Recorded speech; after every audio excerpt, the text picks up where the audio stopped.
here with you. See your face in the crowd, but you don't seem so far away. The only thing between us is empty space, empty space. Even when the music is loud, I'd rather be no other place. Here with you now, here with you now.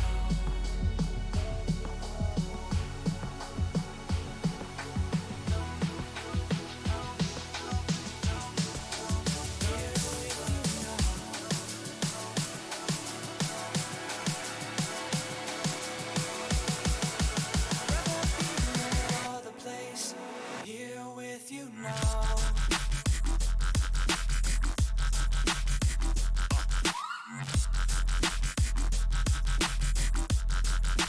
Here with you.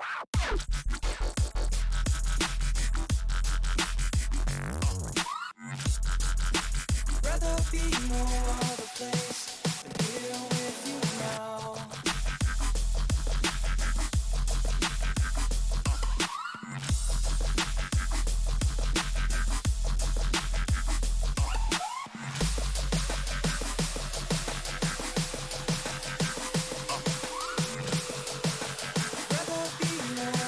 Place than here with you. I see your face in the crowd, but you don't seem so far away. The only thing between us is empty space, empty space. Even when the music is loud, I'd rather be no other place. Here with you now, here with you now.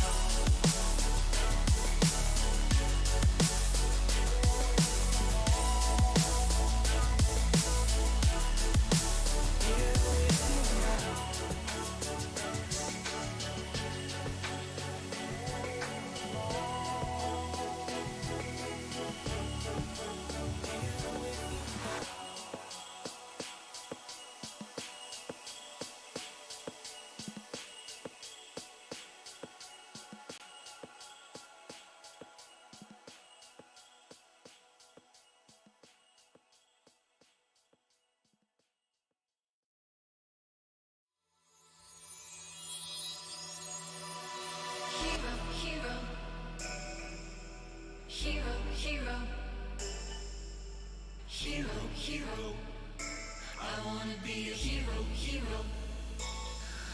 Oh, the hero comes, I can hear the drums and a horse is drawn to the kingdom come through the pale moonlight. My heart's ignite to the call. Oh, claim your prize for a crown of stars. In the name of love, be the sacrifice. You and I will stand and fight, our backs to the wall.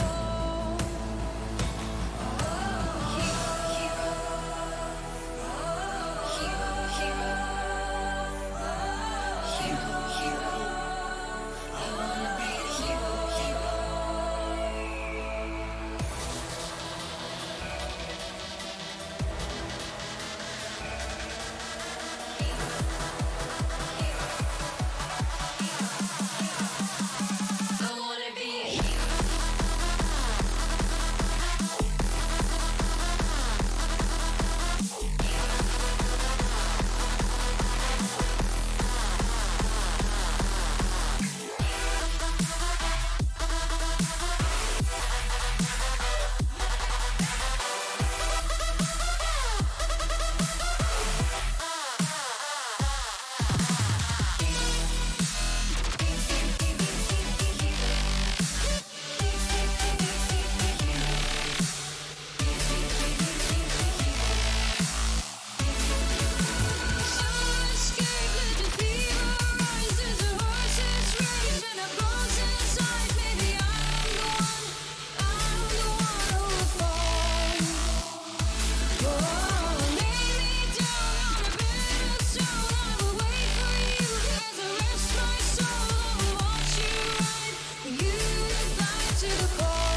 Hello, everybody, and welcome to another day here in the Season 8 postseason.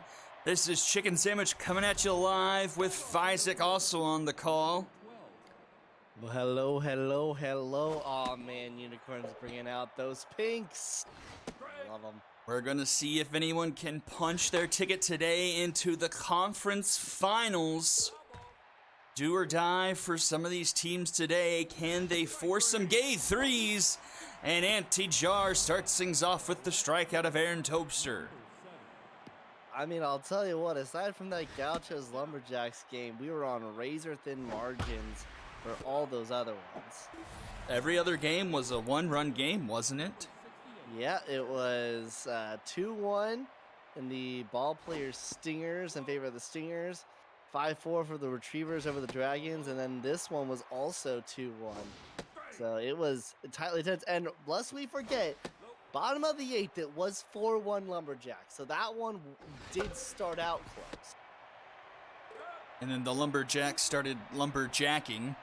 And we'll go to the bottom of the first. We've got Henry Longshanks, Jackson Moore the fourth, and Whitney facing off against Valet Renault.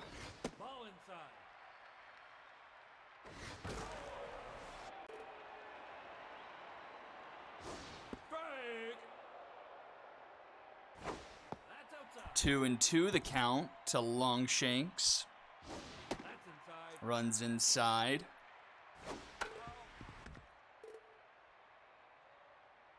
Abel Sparks last night did really well, but that one's going to get under the glove of the third baseman and roll into the corner. And that's going to be a leadoff double for the Wildcats, bringing up Jackson Moore the fourth. Really just rubbing it in, not only off of the full count as well, which anytime you let a baseman run with the full count, it feels so bad, feels like wasted pitches, but then to turn it into a double as well. And Jackson Moore gets rung up there. This Wildcats Unicorn matchup, in some ways very similar to the Retrievers Overdrafts. Unicorns sweeping the season series so far, 2-0 in the regular season, and then the game last night. Wildcats desperate for that first win here against the Unicorns, and Whitney's going to put that one down in the right field. Runners go around third, head for home, and the Wildcats strike first here in the top of the first, but Whitney gets thrown out trying to run it into a double, but the run scores, and it's 1-0. If you look back at the VOD, he hesitated. And that one's deep into left. That one is going to be gone. I believe that's Bash Sluggington making it 2-0. Going back to that RBI, what was potentially double, base runner held up going from first to second. And as a result, we'll see if it comes to play in here, because that home run there would have made it 3-0. And I'll go ahead and say it, Valet Renault already off to her worst start of the season. I can almost guarantee you that. Almost guarantee it. She was their, I want to say their number 2. She was their number 2. And she walks the next batter. And that's going to bring up your friend in mind, Bobby Jimbo. Our friend in mind. Bobby Jimbo.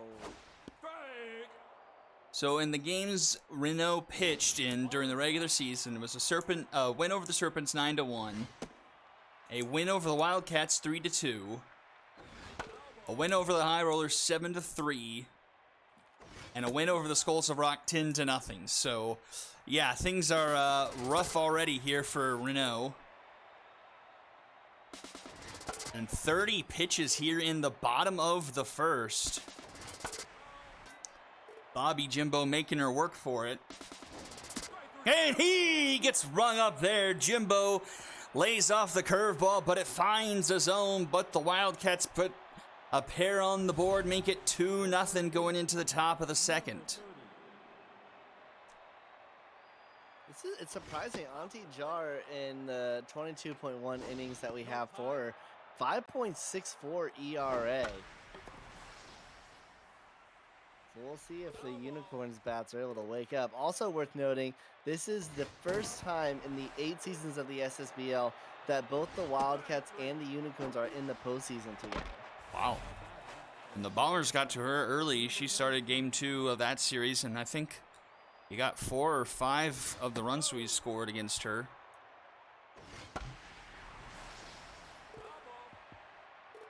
"26 hits, 14 earned runs, 8 walks, 23 strikeouts." Big Tuna puts one down into left, and the Unicorns have a runner aboard. Also, as again, all of these are not fully up to date, but giving up the most home runs of any Wildcats pitcher as well.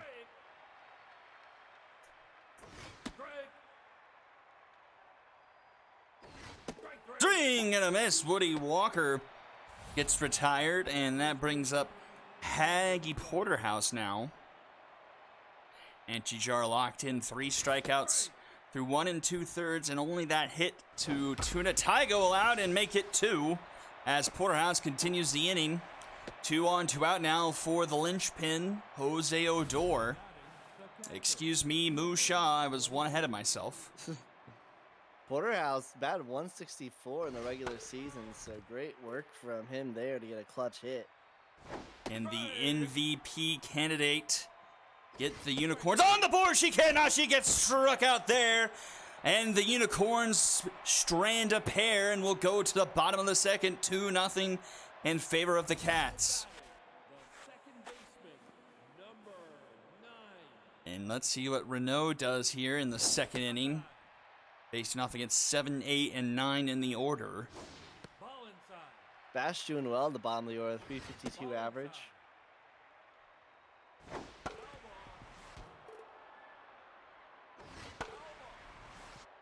Full count. Oh, misses the zone there, and Bash will walk. Brings up AC Milan. Dude, the bottom of this Wildcats order, 404 average for AC Milan. I mean, you want your bottom 3 to produce, but this is Rounded a flip great. flop. In time to Odor. A Dragon special. Around the horn they go. A 5-4-3 Dragon special. It's like I always say, the Wildcats just cannot depend on that bottom 3 of the order whatsoever. My Big Ben. Your what? I have a Big Ben architecture Lego. Okay, so may I vent for like a batter here? I've recently gotten into Lego again, and I today spent over $100 buying custom sets on Brick. Actually, I forget the name of the website. And that strikeout will end the inning. We'll go to the top of the third. Still 2-0 here. Odor, Toaster, and Bree do up. Because I needed like 3 pieces for my sets that I do have that I needed to get, and so I was like, well, might as well look to get some more. And people create custom builds that you can buy. Ooh, interesting. So I'm building a Cybertruck. I'm building an Amazon car. Swing and a miss. Odor goes down. Anti-Jar ringing him up here. Just now to the second time through the order here in the top of the third inning.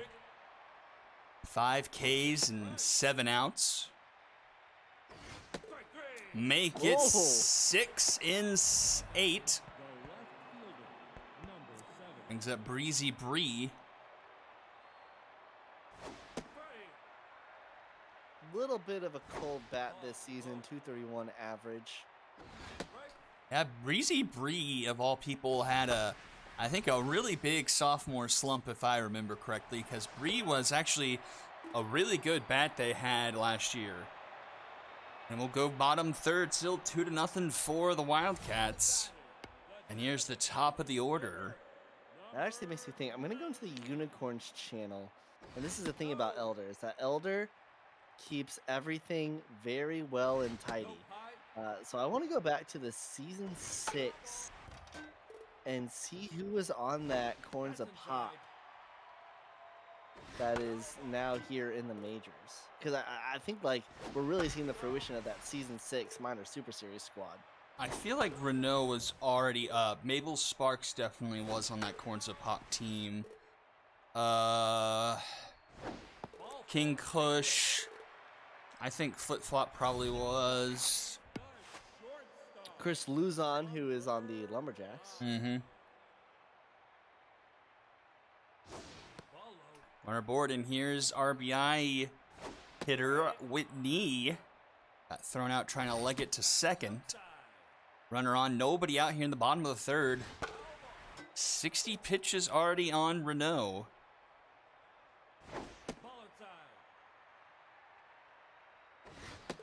And he gets rung up there. Renault sneaks one in the top of the zone to get Knee out. And that will bring up Bash Sluggington.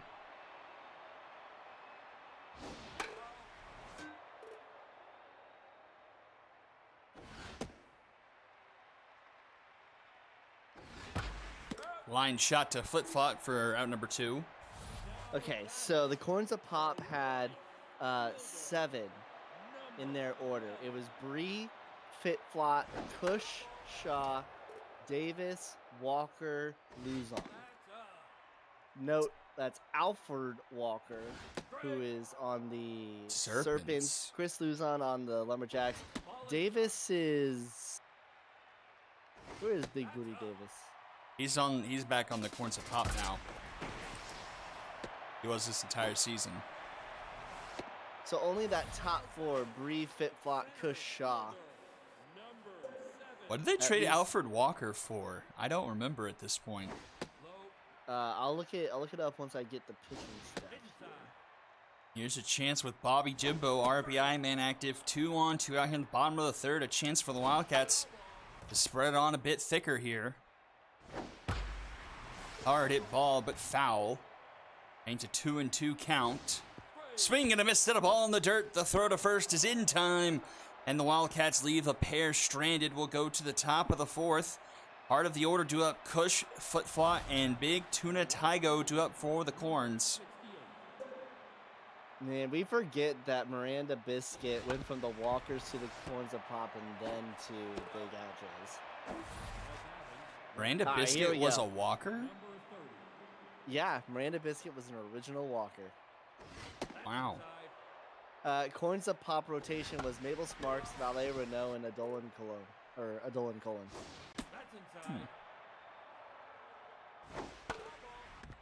And then what was your question? What was Walker trade for? Yeah, what was the Alfred Walker trade for?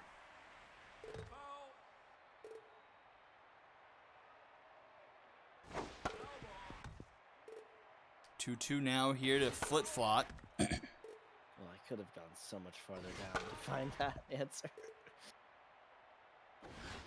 Swing and a miss. Jar ringing up these batters here. Has had smooth sailing, 7 strikeouts through 3 2/3.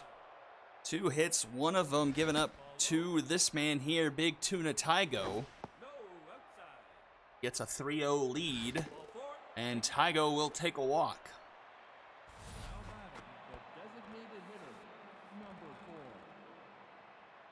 Alright, fine. I'll use the actual Diving stop by Bash. The throw's gonna be in time. Good play by Bash. Ends the inning, strands a runner, and we go to the bottom of the 4th. She'll lead us off here. See what this dangerous part of the order for the Wildcats can get going. This is... Okay, so the Unicorns traded Walker. That one's going to be a single. Unicorns trade Walker to the Knights to get Tina Thick and Alex Hatman. Oof. And that will do it for Valet Renault. She doesn't even get an out in the bottom of the 4th, and the Corns are into the bullpen.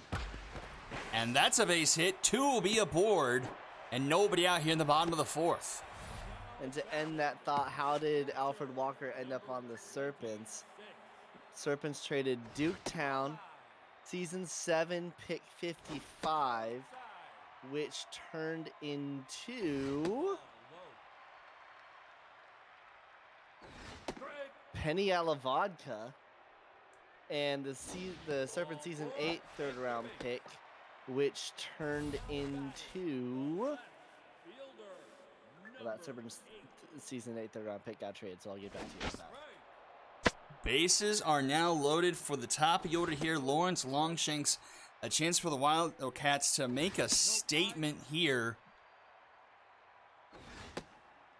And it's a 3-1 count, nowhere to put Longshanks. And Longshanks into center field. Topster's going to track that one down for out number 1, but deep enough for a runner to tag, and it's a 3-0 lead for the Cats.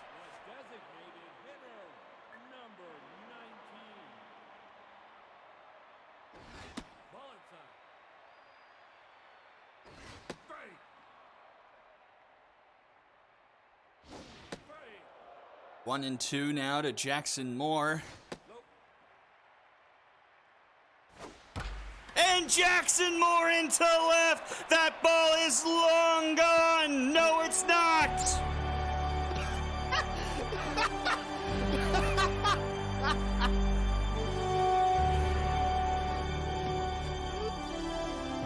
We are in peak postseason form. I just got Bengadaed real bad. That's a to the mood if I've ever. She threw like 30 pitches in the first inning and had an okay second inning. And then the third inning, she threw a lot more and then just got pulled after a walk. Squared.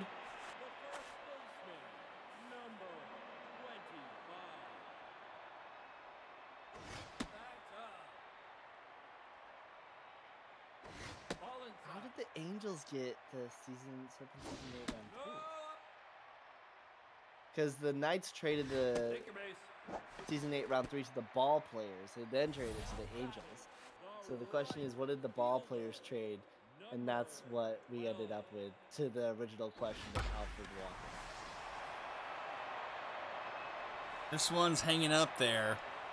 They caught by Topster, but 3 more runs for the Wildcats. And it's 5-0 going into the top of the 5th here. 7-8-9 for the Corns.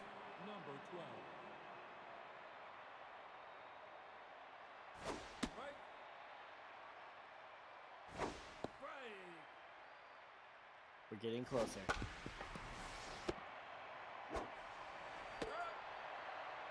Didn't expect this to be so many layers deep. Literally, we just wanted to know about Alfred Walker getting over to the Serpents, but then I wanted to find out all that the Knights got from that trade, because they ended up getting a lot from that trade. Ushaw gets struck out for the second time today. And we pass the bat to Odor. Already 2 outs here. 8 strikeouts for Anti-Jar.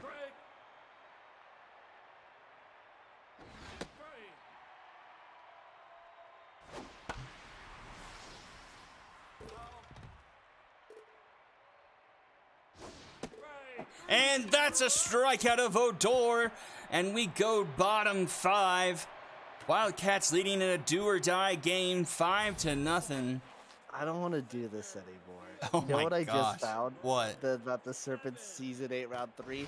The Serpent Season 8 round 3 didn't get traded to the Knights, to the Ball players, to the Angels. It got traded to the Knights, to the Skulls, and then I think to the Ball players, and then I think to the Angels, but I can't confirm that. Goodness gracious. But to summarize, the Knights traded away Alfred Walker, and they got Ding Dong, Penny a la Vodka, and Duke Town, who they then later traded to. The effects of that trade still remain. And I'm done searching the layers at this point. 2 I'm on. gonna pay attention to this game. Once again for the Wildcats, Doku Shi comes in trying to clean up the mess. Unicorns pitching very uncharacteristic here tonight. 5 runs given up here with nobody out here in the bottom of the 5th. But Flip Flop makes a big first out there in foul territory.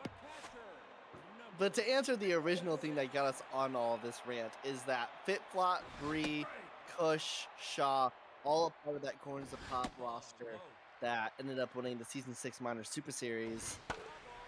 And, you know, it's interesting considering how, like, dominant that team was. This entire Unicorn squad is not fully built around it, though I would argue the pitching, especially with Sparks Renault, that was close. Sparks Renault and Colin, definitely forming the cornerstone piece of the Unicorns bullpen. Yes, so that Sparks is because I think Sparks was the first pick of whatever draft she was from. Was that the Season 6 draft? Or... Yes, it was. Season 6 draft, first pick. King Kush was the 4th pick in the Season 6 draft. Dolan Cullen was the 17th pick in the Season 6 draft. Fitflot was the 23rd pick, so 3 of them in the first round. Diving stop by Odor. Keeps a run off the board. Remains 5-0. Going to the top of the 6th, and we'll see the top of the order here. A combined 0 for 6 tonight. I think we've talked about this before, but that Season 6 draft is just absolutely stacked when you look at the players there. Honestly, I feel like we're at the point now where we could do the Season 4, Season 5 drafts and, like, do grades. Because you know who the last 5 picks of the Season 6 draft were? Kazuto Yoshida for the Gauchos, Liam Freishak for the High Rollers, Joshua Durr for the Wildcats, and then Galileo Cat for the Unicorns, and Breezy Bree for the Unicorns. And then that free agency, the first ones off the block, that was Samir Tailwind, followed by Fields Goodman, I believe. Season 6 might have been the most OP draft we have ever had. I'm going to be completely honest here. And Kush goes down looking. And to the bottom of the 6 we go. The Unicorns offense looking inept here against Anti-Jar. In fact, there are a ton of these Season 6 draft picks that are in this game. Even in this series. Ooh, flirting with the pole. Nope. Sparks, Kush, Colin, Fitflot, Breezy Bree for the Unicorns, for the Wildcats. Bash Luggington went 5th overall. Arts Polo Cologne was drafted in the 1st round. Sandy Bash in the 2nd round. Joshua Durr, of course, mentioned 58th overall.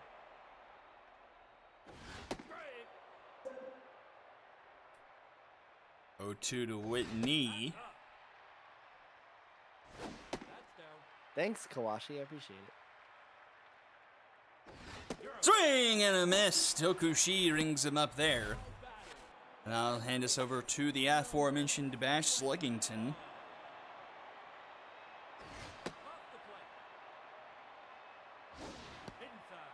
And you know what? That might be Bash Sluggington's first home run of the season. Because I feel like he was one of those odd players that was on the 0 home run list. As of this sheet, he doesn't have any home runs. I don't know if he hit any against y'all in the 1st round or if he hit any in the last games of the season. I don't think Sluggington did. I think it was Longshanks who hit one. And Jimbo!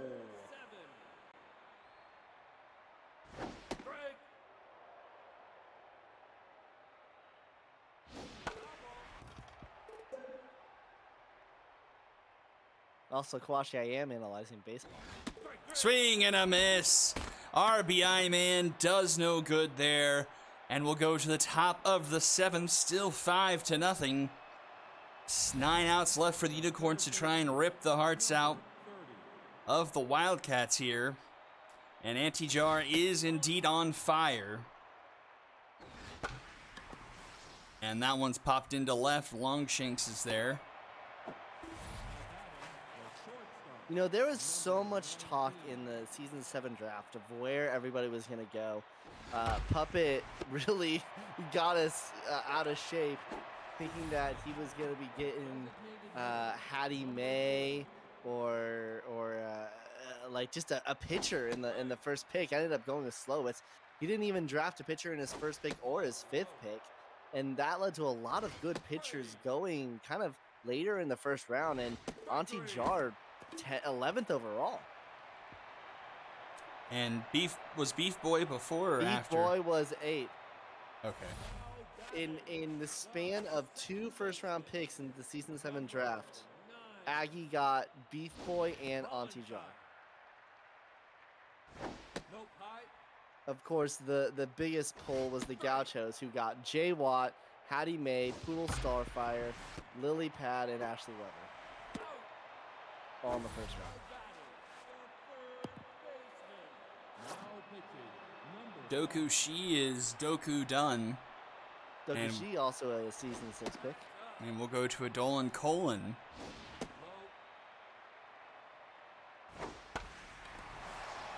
Gets the pop up into right. Milan flies out to Kush, 2 away.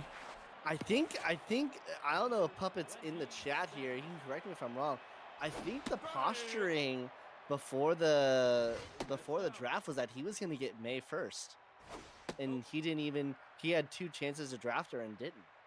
Granted, He got Slowitz and Barry Buns. Yeah, I remember going into that draft, the writing on the wall was that pitchers were going to go first, and they didn't.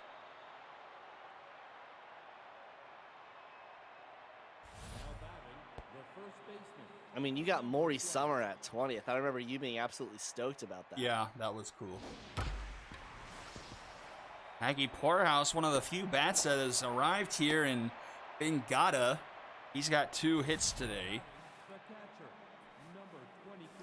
2 of the 3 hits Jar has actually given up. The other one to Big Tuna Tygo. 11 strikeouts.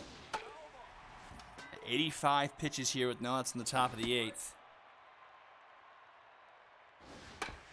That's a slow roller to short. Knee goes to first. Gets the out there. Mojo down for Moose Shaw.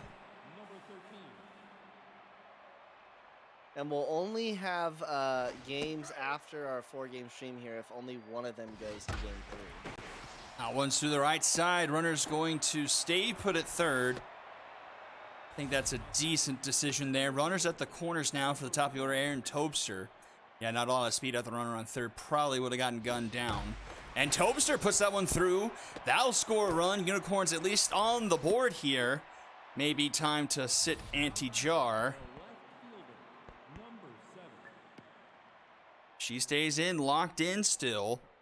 But now an earned run to her name. And here's Breezy Bree. If they do bring in Polo Cologne, that'll be another season 6 pick. But the ground into a Dragon special will end the inning.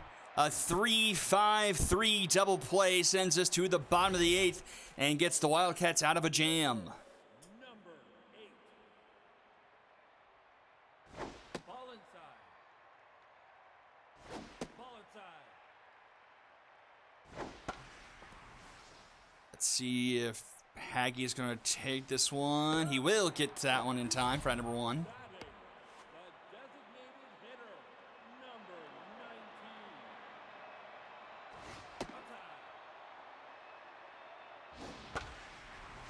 19. This one's fouled off. 1-1 to Jackson Moore the 4th. And Moore gets that one through the 3-4 hole. Moore's aboard and brings up Whitney. I don't think this game is a big enough lead for us to play a game, but if we do have a blowout game at some point, I do have a game for us to play. All right. It's called Where Were They Originally, where we go through the draft picks and we'll be trying to remember where they were originally drafted.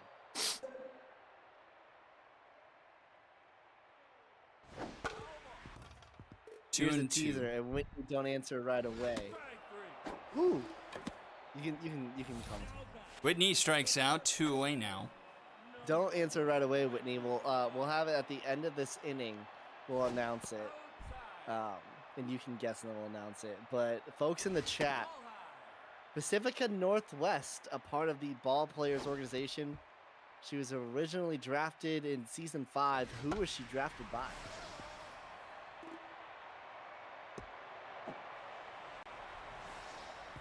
Runs into the corner. More thought about advancing, but stays put at third. Bonus points if you can guess the number pick. And don't look it up. Puppet looks it up. Rounded to Porterhouse, and that will do it for the bottom of the 8th. Unicorns need 4 to extend this one. They've got the heart of the order due up.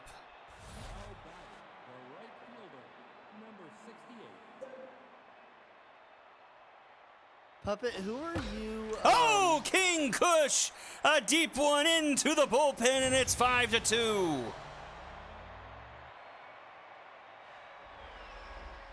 Puppet, who were you originally jockeying to select in the Season 7 draft? Was it Hattie May? The third baseman, number 30.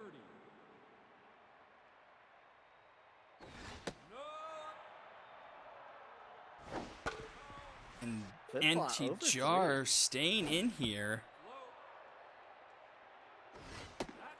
I mean, given the arms in the Wildcats bullpen, you'd think they'd pull her by now. Full count to Flip-Flop. And that runs inside, and Flip-Flop will be aboard. Tying run is on deck still, though, and that will be the yank for Jar. Brings up Botch Peppers Jr. Swing and a miss there. Puppet, I think it was a pitcher, I'm pretty sure. You had 1 and 5, and you passed over whoever it was twice. Popped got up slow with some into buns. right, and Durr is there for out number 1. You know, the Unicorns one swing away here. I know it's been gone. No, not one swing. But one swing away here from making this interesting is what I was going to say. One swing one away swing from away from being one tying. swing away. Yeah, one swing away from being one swing away. It's the ultimate one swing away. The only way that one swing can be more ultimate is if you're one swing away from being one swing away. Take your base. And now we are indeed one swing away with the walk to Walker. Bringing up the hot bat of Haggy Porterhouse here. 5-2, top of the 9th, only 1 out. 2 runners on for the Unicorns. Swing and a miss at the first pitch offered to Porterhouse. This one's popped up. Trending. Oh, infield fly is called. Oh my Oh. gosh! Why was that runner so far? Well, they had to be because they hadn't called the infield fly yet. So if it fell, you had to be at second. And Moo Shaw, the MVP, swings at the first pitch, pops up into left, and we will see a Game 3 between the Unicorns and the Wildcats. Made it interesting late, but the Wildcats hold on 5-2. Any thoughts on this? They just really commanded it from the start there. And then, you know, the Unicorns had some glimpses later on, but this is just a team that just does not know how to score a lot of runs at one time right now. And, you know, luckily, like, we're heading into a Game 3. It's do or die. They already took care of business in Game 1 to get to this position, but they're going to need some answers for those bats, because even if they get past this round, they need the runs, and they need them soon. Only 6 hits for the Unicorns, 2 of them coming from Porterhouse. King Kush with the solo shot, 11 strikeouts on the night. 9 strikeouts. Jimbo getting rung up 3 times, 11 hits. Pairs for Moore, Sluggington, Durr. Sluggington with a home run. Loss goes to Renault, 3 earned through 3, 5 strikeouts, 4 walks. Longshanks gives a pair in an inning. And she gives up 2, doesn't give up anything through 2 1/3. Win goes to Anti-Jar, goes 8, gives up 2, 11 strikeouts, and Botch Peppers Jr. getting the save. MVP Bash Sluggington followed by Anti-Jar and Jackson Moore the 4th. And we'll flip sides. The Dragons needing the win to force a Game 3 here against the Retrievers. Game 2 coming up right after this. Don't go anywhere. You're watching the SSBL on Twitch.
Hey, hey.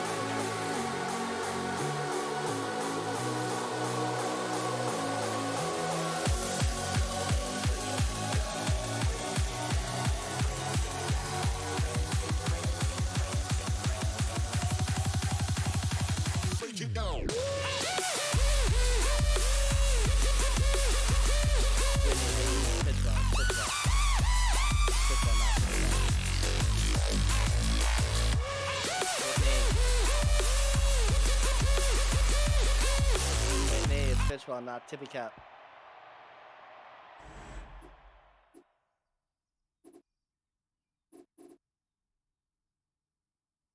I'm sorry, I couldn't hear you over the music, Isaac. Did I screw something up? Yeah, it's pitch well, not tippy cap. I thought I hit pitch well, not... Okay.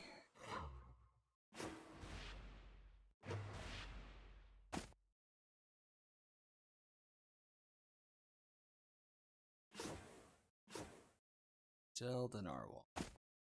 Okay, here we go. For real this time. Yeah, sorry. I saw that. I was like, wait. Game 2. Dragons looking to advance to... Well, nope. Dragons looking to force a Game 3 to Advance to game 3.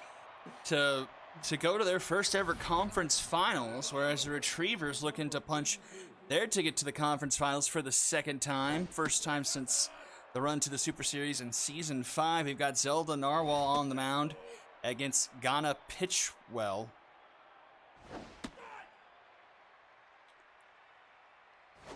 Bill Fryshak leading things off 3-1 from Narwhal.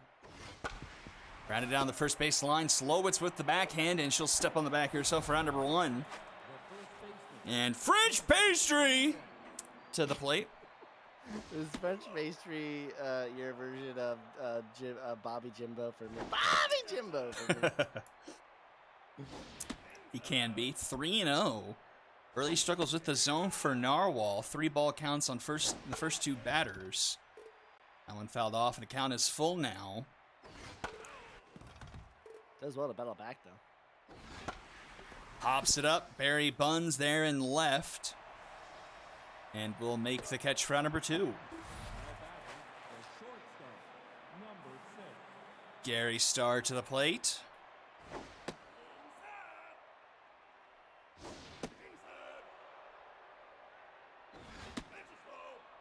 And look at that 3 ball count. Fouled off. Rounded up the middle. Sammy Ferrari with a diving stop. The throw is in time. Sammy Ferrari, an excellent play, sends us to the bottom of the first. Kawashi is all capitalized because that's how he was submitted. So that's his name.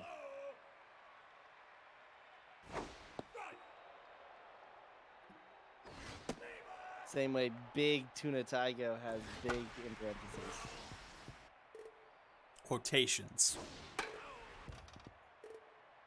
Yep, that's the right word. His name is not parenthetical, but that strikeout from Pitchwell was indeed real. I think we need big Tuna Taigo next. Oh my gosh. Maggie Slowitz talking about previous drafts. Here's that #1 overall pick of the S6 draft or S7. Oh, Slowitz into left. I'm watching this one all the way, and that is for sure gone. And Maggie Slowitz puts the Doggos on top 1-0 here. A monster shot into left center. S7 #1.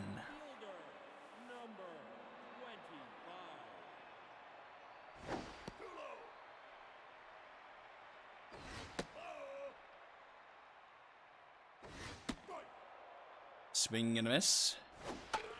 Fouled back 2-2 to Barry Buns. Grounded to short. Gary Starr is there and flips it to first in time for out #3. But Maggie Slowitz gets the Retrievers on the board quick and early as we go to the top of the second. Runs Crump and Walker due up. Second time today that the home team has scored in the bottom of the first, and that it just does so much to set the tempo early, especially with Narwhal. You know, she doesn't have a horrible pitch count, but with the long at bats that she went through, just to rewrite the shit morale wise. And she starts off the second inning with no balls and 3 strikes to homer runs to get the first out. And she is locked in and getting Earl Crump to swing late there. But that one will find the grass in the right field. And Earl Crump will be the first runner aboard for the Dragons. And bump Zelda Narwhal right back down to neutral. I was wondering what that red was. I always get worried about football. I mean, especially now having lost Sasso. Popped up, this one trending foul. Barry Buns will make the catch round #2. And Mojo right back up for Narwhal now against Harry Shelton. You guys have until the end of this half inning. Alicia Kim. What round? Which team originally? Oh, okay. She now plays for them.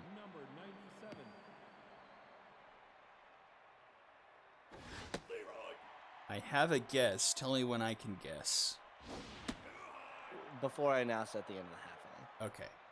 2 on, 2 out. Grounder up the middle, but Dickerson is there, and that will be it for the top of the second. Bottom half we go. I what's your guess? think she was an original moonshot. Do you know what season? Either 5 or 6. Season 5. Do you know what pick? I want to say she was one of those sneaky later round picks. So I'm going to say she was probably in the 40s or 50s.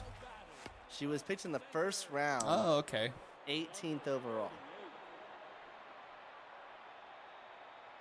Kawashi Angels 3. This one is in foul territory and just out of the reach of French pastry.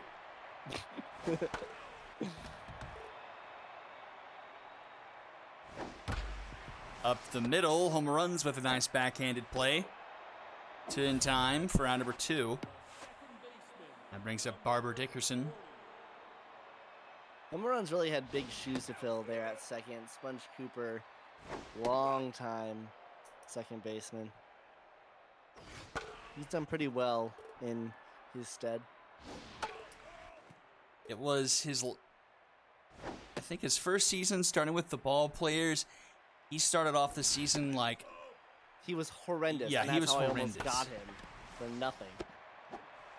And that'll be a 1-2-3 inning. And we'll go to the top of the third, still 1-0. 9-1-2 due up for the Dragons. because it was him and I believe it was Bush League who were fighting each other for the worst batting average in the league. And Bush League actually went on a streak that was like 0 for 20, 0 for 30, I think. He was dangerously close to going the season without a base hit, but finally got one, if my memory serves me right. And that will be a walk given up to the leadoff. And resets the order now. Will Freishak with the runner aboard. Picked him in the second round of the Season 5 draft. Runner is going, but the hit and run is fouled back. Runner going again, but the hit is fouled back. That one is foul. Just foul.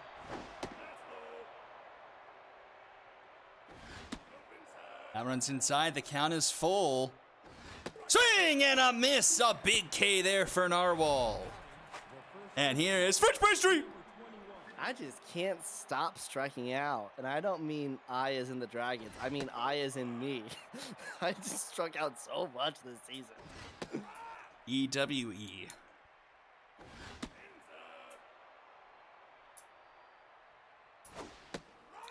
Two and two, the count to French pastry. There are fun. It's fun. There are three Freishaks. There's Will, Lucy, and Liam, right? Yes. And French pastry grabs that one off the glove of Ferrari at short, and the Dragons once again have two aboard. We saw her do really well in I think it was the first inning with the ball that way. Not able to repeat that here. Gary Starr with an opportunity for the Dragons, but grounds that to Dickerson. Dickerson to Ferrari, and Ferrari to slow. It's a 4-6-3 Dragon special hit into by the Dragons, and we'll go to the bottom of the third, still 1-0. 8, 9, and 1 due up. Here is Trace McSorley coming back from the injury he sustained against the Lumberjacks. Ball's behind 0-2. Swing and a miss. And Ghana Pitchwell is gonna strike you out. 3 Ks here through an inning and through 2 1/3 innings. The home run to slow, it's the only thing he's allowed so far.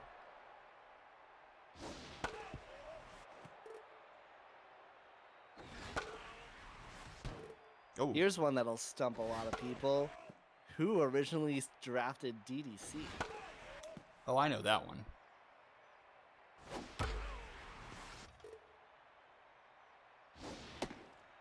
Honey Bear draws a full count. And Honey Bear into the gap. That's going to hop off the track to the wall. And Honey Bear will have himself a 1-out double.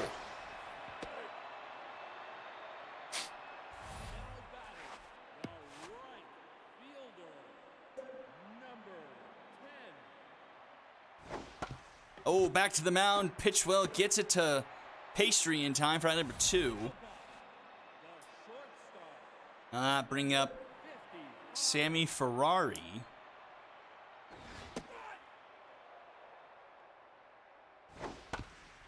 Slow roller, Star charging in the throat in time for out number 3. So the 1-out double goes to naught, and we go to the top of the 4th. Runs Crump and Noah Walker 2 up. DDC was originally drafted by the Stingers organization. That's right, Season 5, Round 2, Pick 32.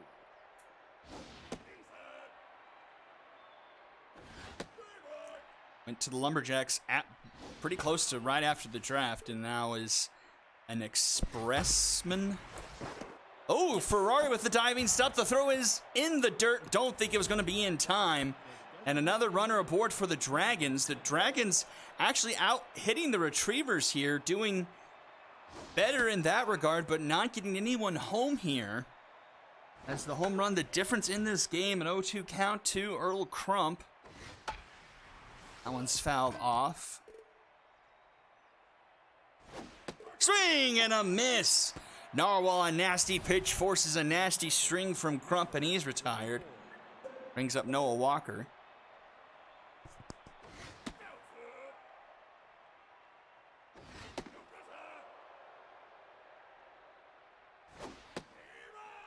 Who and won the count? Ooh, misses there. 3-1. And that's hard hit ball up the middle. Noah Walker's aboard. I believe for the third straight inning, the Dragons have 2 on and only 1 out.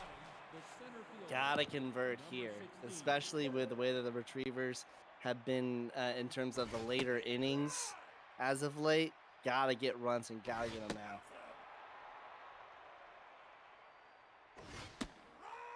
One and 2 to Harry Shelton.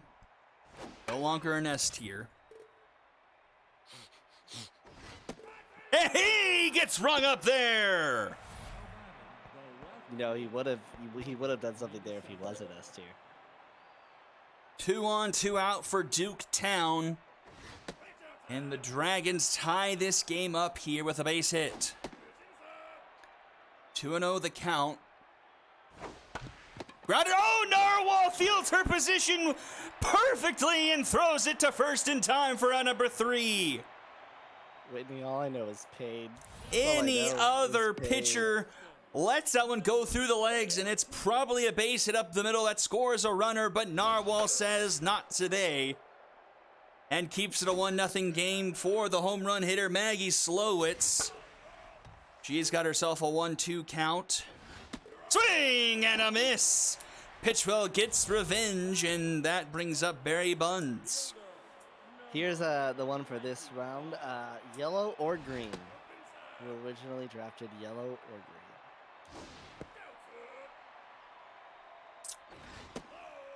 green?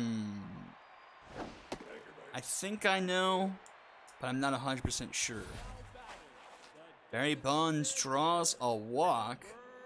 Brings up Ramen Nunez. And Nunez up the middle. That's going to be a base hit. And now the Retrievers have 2 on and only 1 out.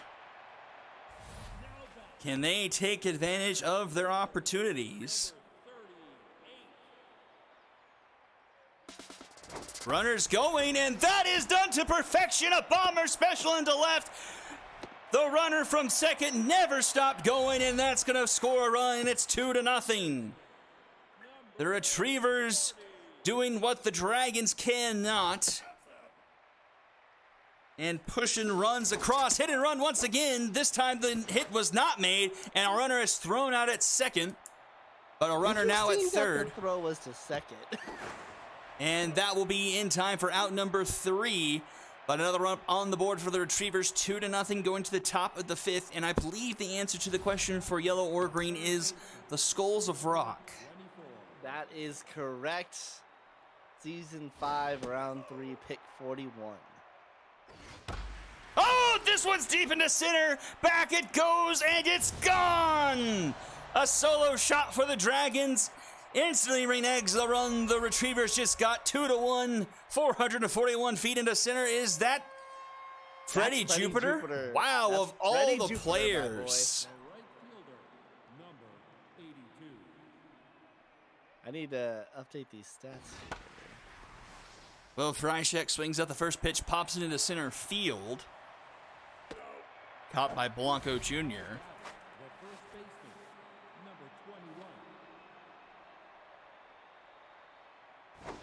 Here is French pastry. I'm pretty sure that is Freddie Jupiter's second home run of the year. And that one's in the gap, rolling to the wall. French pastry is going to have himself a 1-out double. Oh, he's going for third. And he's safe. The tying run 90 feet away now for Gary Starr. Fouls off the first pitch. Narwhal approaching 80 pitches here.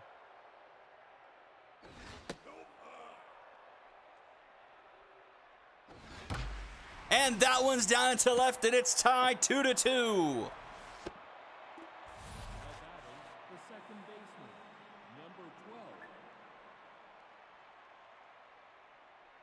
Dragons finally played a runner in scoring position, tie the game up now. 1 on, 1 out here at the top of the 5th now for Homer runs. 2-1 the count, and a brand new ball game now. 2-2, and he rolls one through the right side of the infield. The Dragons have seen the ball well from Narwhal. Gave up 9 hits in 4 1/3, and sure night is done. And the ball goes over to Arthur Pennyfold to try and get out of this with the game still tied. I mean, Pennyfold's a great pitcher, and they've got really good pitching there in the bullpen. I don't know exactly if that was the best call to pull her that early. I think it was, especially with giving up 9 hits. She was just getting kind of pelted here and there. They finally were able to plate a runner this time. But the Dragons will leave some more stranded, but do tie the game up at 2 apiece as we go bottom 5th. It's 2-2 here. 8, 9, and 1 to up for the Retrievers. Trace McSorley.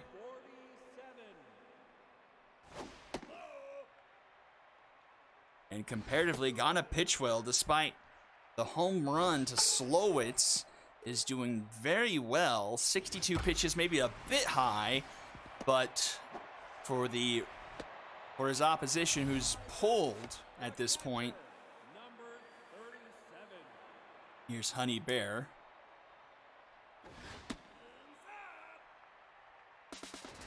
Runner is going. That one fouled off, though.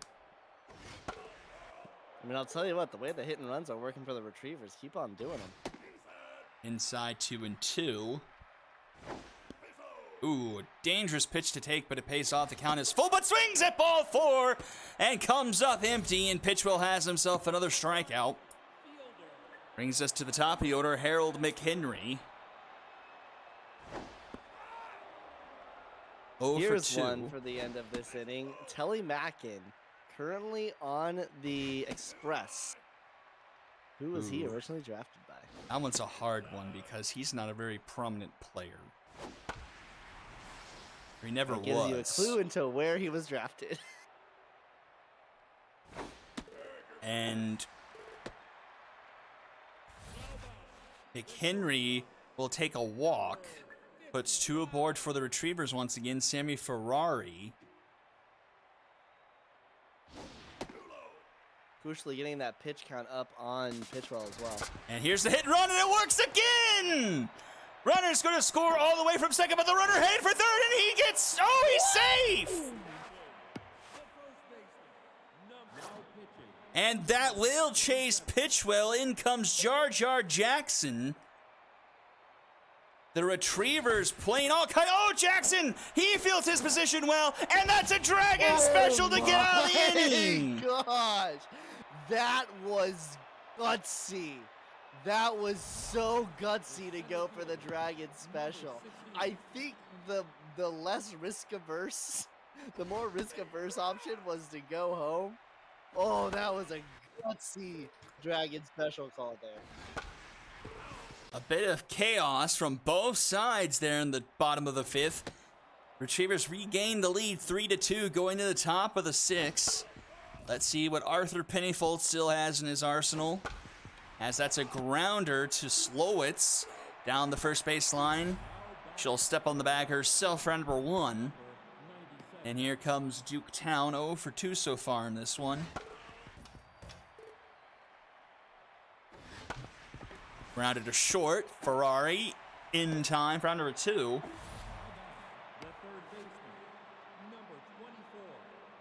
And here's the man who got the Dragons on the board, but swings at the first pitch, flies this one out to right center.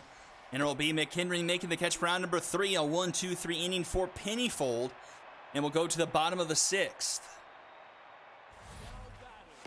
Answer, by the way. Oh, was it the Serpents? Originally a Gaucho. Wow. Okay. Round 4 of the Season 5 draft, pick 71. I feel like he was a serpent at some point, or maybe a cobra. I feel like I recognize that name with the Cobras for some reason. I mean, I got him from the Gauchos, and then I traded him to the Express, so he never Really? was a serpent. Who am I thinking of then?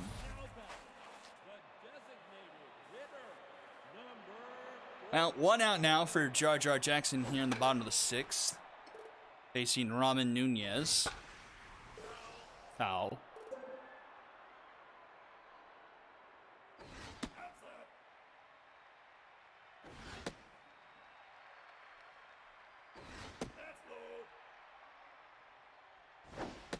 Swing and a miss.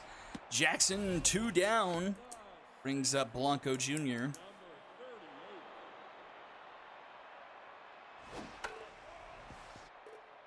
Jackson this season, 3.71 ERA, 1.236 WHIP. And he strikes out the side, and we go to the top of the 7th. Top of the order, do it for the Dragons. They need 1 run here, minimum, to keep their season a-going.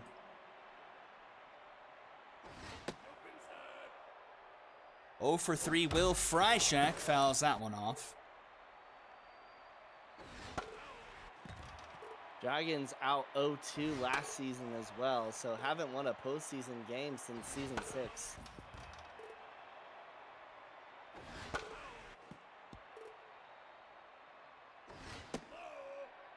Freishak with a good plate appearance here. Draws a full count.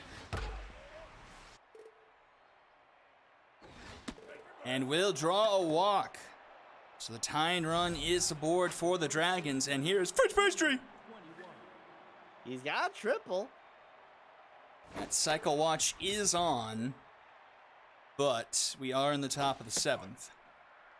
Down 0-2. Swing and a miss. Big strike out there for Pennyfold, 1 away.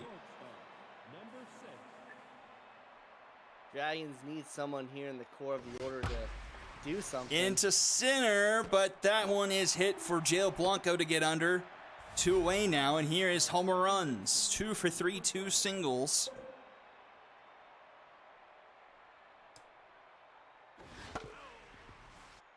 And has power versus lefties active. Swings through that one, 0-2.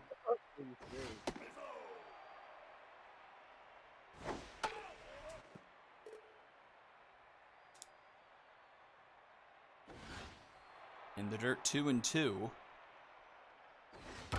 That one is going to get placed into left field. That's going to roll to the wall. Runner headed for third. Barry Buns now up with it. Runner's going to go home. The throw is not going to be in time. Homer runs has tied the game at 3 apiece. And Pennyfold will go. In comes Grogu. He got the save yesterday. Trying to get out of the 7th inning here at a 3-3 ball game.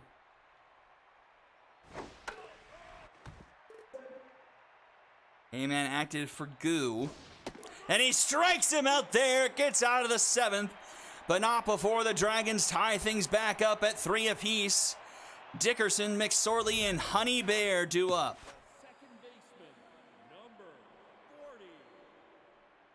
Jar Jar Jackson is locked in relief. An inning and 2/3, 3 strikeouts. And with K-Man himself, gets that one hit back up the middle, and that's a leadoff single for Dickerson, which brings up Trace McSorley.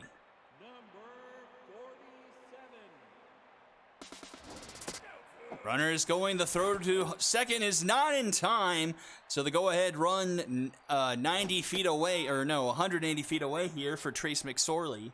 90 feet away from being 90 feet away. K-Man once again for Jackson. Works out better for him this time as that one is lined to runs, round number 1. That was such an optimistic throw by Runs. And here is the hero of game 1, Yankee No Brim with RBI man active. And Yankee No Brim into left! Yankee No Brim does it again! A 2-run shot. Yankee No Brim puts the Retrievers back on top 5-3. A 3-run home run in the top of the night last night, and a 2-run shot here in the bottom of the 7th. Yankee No Brim is clutch personified. This is not allowed. This is not allowed.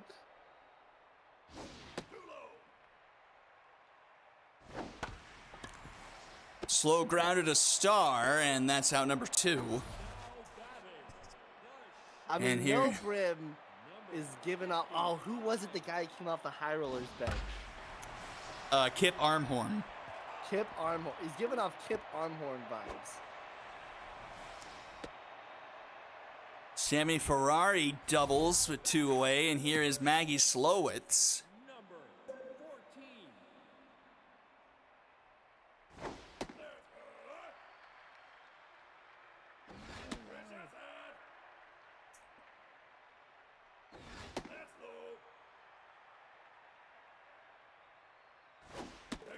And Slowitz will draw a walk, so 2 on, 2 out here for the Retrievers. Try and inflict a little bit more damage here. Barry Buns to the plate, 0 for 2 today and a walk. The thing about Yankee Nobre, original Walker. So even in these trying times for Walker's nation. Oh. Runs, makes the snag, and sends us to the top of the 8th, but 6 more defensive outs for the Retrievers still to collect here. And Noah Walker to lead things off. Oh, but Nobrim will once again stay in the game behind home plate with his suboptimal arm. At what point is it just flaunting? We are so confident we are going to win this game that we are putting Yankee Nobrim behind the plate. 3 and 2 to Walker. And Walker swings and misses there, 1 away. Foul back. The center fielder. Number 16.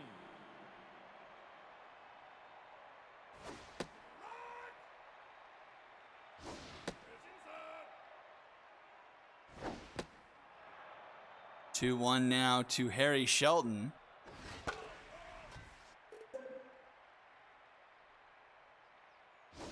Swing and a miss. Grew rings up another one.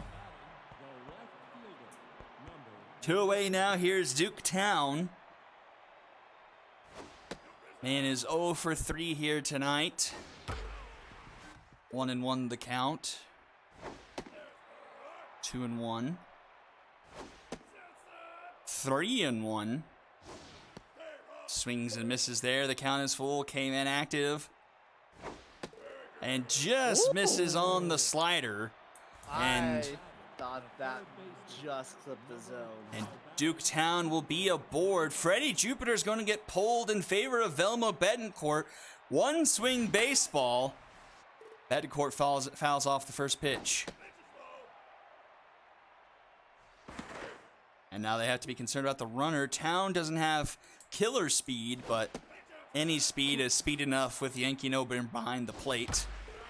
Hard hit ball there by Betancourt. Fouled off 2 and 2. K-Man activated for Goo. Pitch outside. Full count. Runner will go. Pitch popped up. Foul territory. Slowitz is under it. And she makes the snag for out number 3 and will go to the bottom of the 8th with the Retrievers looking to pad a 2-run lead. 3 defensive outs away from the heroic conference finals. Ramen Nunez to the plate. Betancourt taking over third base. Oh, that's disgusting. Betancourt at third. Swing and a miss. Nunez 1 and 2. Jackson staying in the game to start off the bottom of the 8th. After giving up the 2-run shot, and Nunez will put this one into center field. Leadoff runner is aboard, and I will assume that will do it for Jackson. I assume we'll see Cosmo, and I am denied on all fronts. Nope. Oh, and that one gets away from Walker, and the runner gets into second, so some heads-up base running there. Another run in scoring position here for Blanco. Blanco takes a second strike, bottom of the zone. K-Man activated for Jackson. Strike 3 called! It clips the outside part of the zone. 1 away. And that does it for Jackson. Oh, they go to the closing pitcher. Oh, the method breaks down, and that one is gone. Oh, hiding it in the closing pitcher has backfired horrendously. And the Retrievers go up 7-3. The Ty Sasso injury rearing its ugly head here in Game 2. Whitney, I'm not having a good time. Well, welcome to my hell from last week.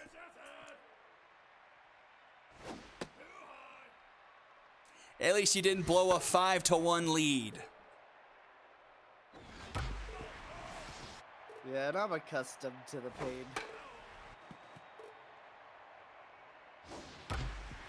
Grounded to runs, and that will be in time for round number 2. The catcher, number 23.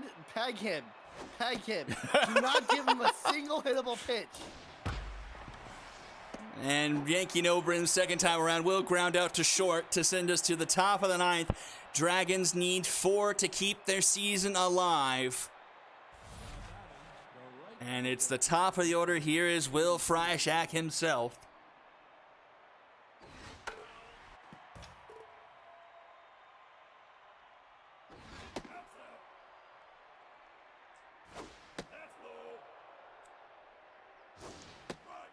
Swing and miss 2-2 to Freischak with K-Man on Goo. And that's a grounded to short. Ferrari throw is in time for round number 1. And here's your friend and mine, Fish Pastry!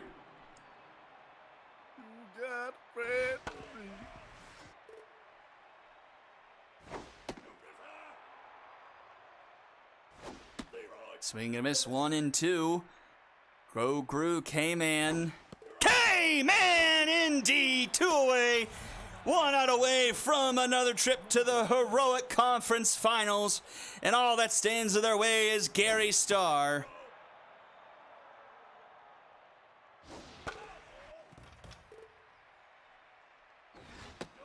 Two and 1 the count. Swing and a miss, 2-2.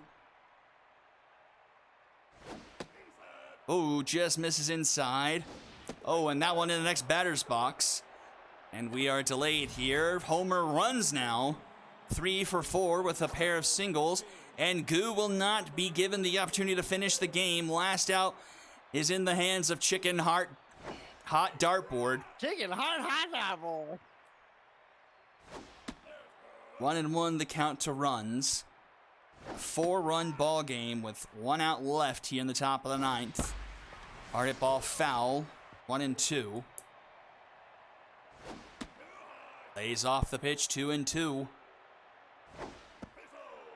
That one's low. Full count. Runner will go. That one fouled off by runs. Swing and a miss! And don't look at it now, but the Retrievers once again sweeping their way into the heroic conference finals. Congratulations, Puppet.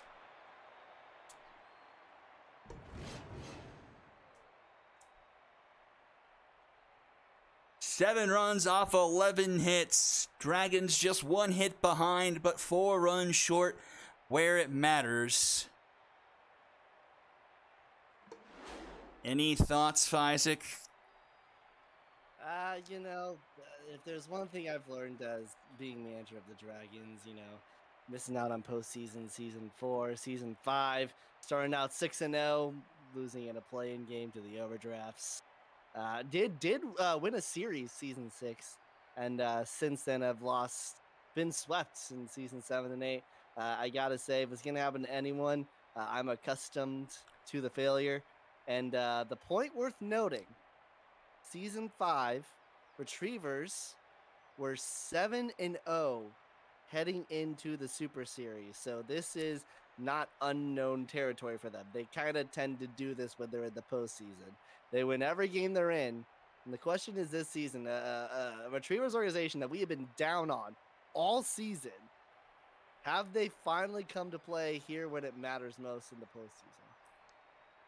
Retrievers the first team to punch their ticket to the conference finals.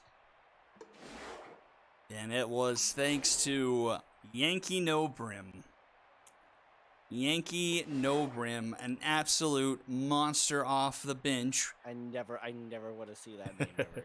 Jackson gets the loss, 3 earned through 3. Goo gets a win, 2 innings pitched, 4 strikeouts, 2 walks. Dickerson with Yankee Nobrim and Freddie Jupiter are your MVPs. I told you not to say that name, and then you go and say it not only 10 seconds later. Game 3, ball players and stingers. Will we see another Game 3 forced or another team clinching into the conference finals. Stingers and ball players coming up right after this. Don't go anywhere. You're watching the SSBL on Twitch.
Chase the wind and touch the sky. A star's light shines on long after it dies. Oh, in the night.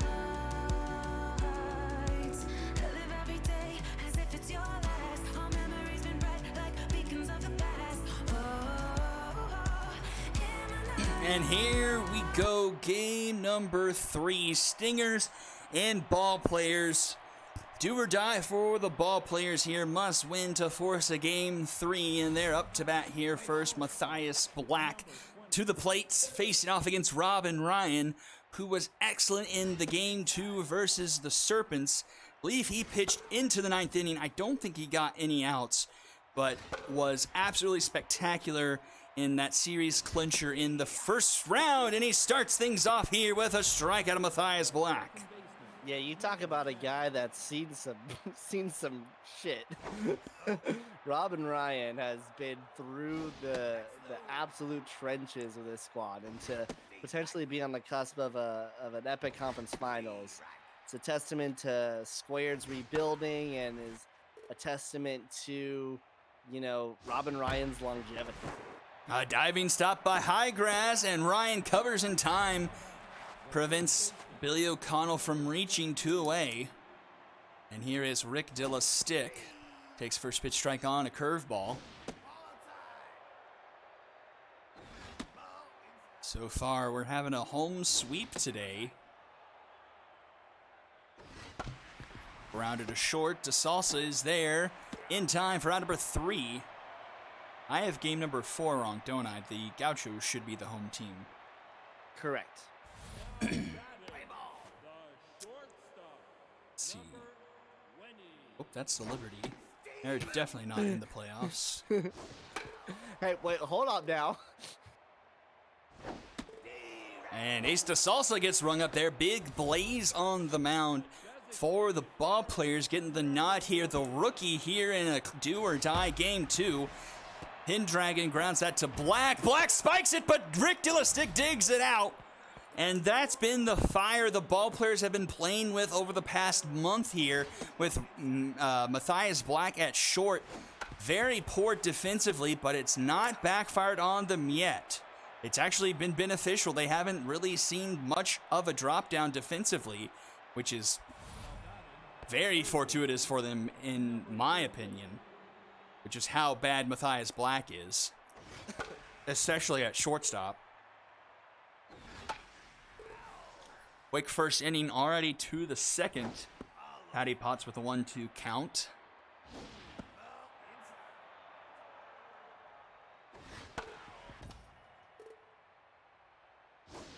Swing and a miss. Mojo up for Robin Ryan. And here is Papa Dog.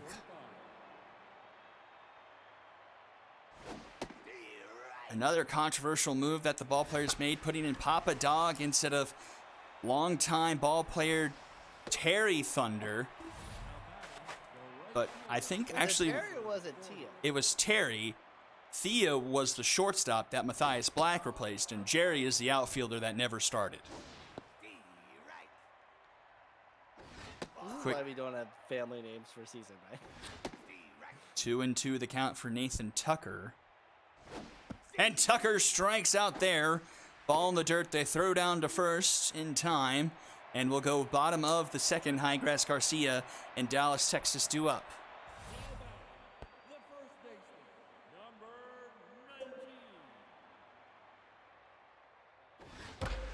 19. And Highgrass into right. A sliding catch by Nathan Tucker. One away. Fantastic play made by Tucker there.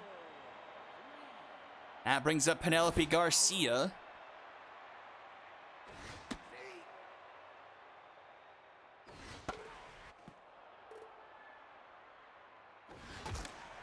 And Garcia breaks her back, grounding this one to O'Connell. 2 away. And here is Dallas, Texas. The longtime Walker ending his career with the Stingers over the past couple of seasons. Well, we'll see if he fully ends it. He gets that one through the right side of the infield for the game's first hit. Puts a runner aboard, 2 outs now for Czar B. Keeps Big Blaze at neutral.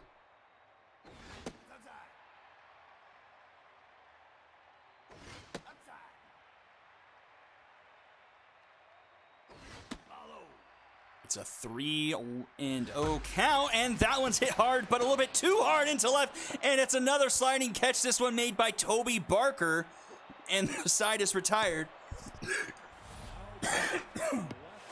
Here's one for y'all. That one caught up on me. Beemaman Botley. Who originally drafted him? What's your answers? I think that one's an Gonna easy have one. any.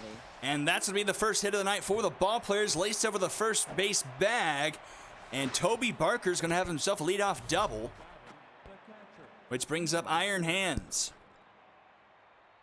Iron stays locked in, though, but has the first runner in scoring position of the night. A slow grounder to short. DeSalsa's only play is to first for round number 1, but that runner is only 90 feet away now for Juice Armstrong.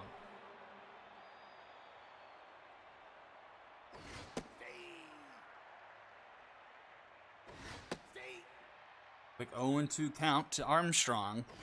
Swing and a miss. A big strikeout there for Ryan. 2 away. And to the top of the order, Matthias Black needs a base hit to bring the runner home. Oh, a nasty screwball there in there for a first pitch strike. Swing and a miss there. 0-2. Swing and a miss! Robin Ryan strands the leadoff double, and we go to the bottom of the third, still scoreless. And the answer to the question, I believe, is the wrong fielders. No. Really? It was the moonshot. This one into left doesn't have enough. It's still going to be off the mid part of the wall, but takes a carom past Toby Barker, and the Stingers now with a leadoff double. Binman Botley was a what? Say again? An original moonshot. Oh. Taken in the second round in the season 4 draft off of a Bombers pick. And then they traded Binman Botley for Matty Musgroves, I think. I don't even think. Jeez, what? Talking about trading up. I don't think Binman played a game for the Moonshots.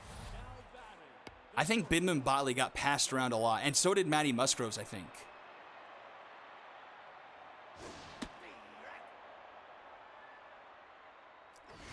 There was that offseason when the Gauchos first existed, that one of their outfielders, someone that I wanted that I can't remember offhand, got passed around from team to team, and it drove me nuts. Or maybe it was a high roller.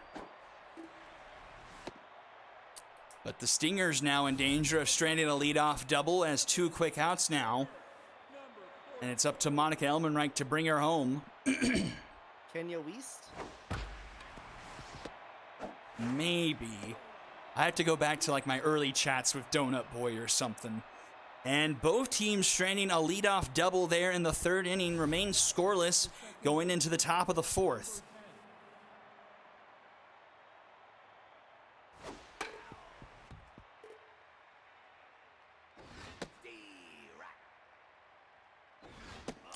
One and 2 to Billy O'Connell. 2-2. And strike three call. O'Connell sits down. The first baseman, number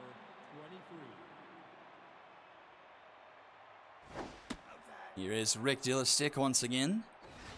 6 strikeouts for Ryan here and 3 1/3.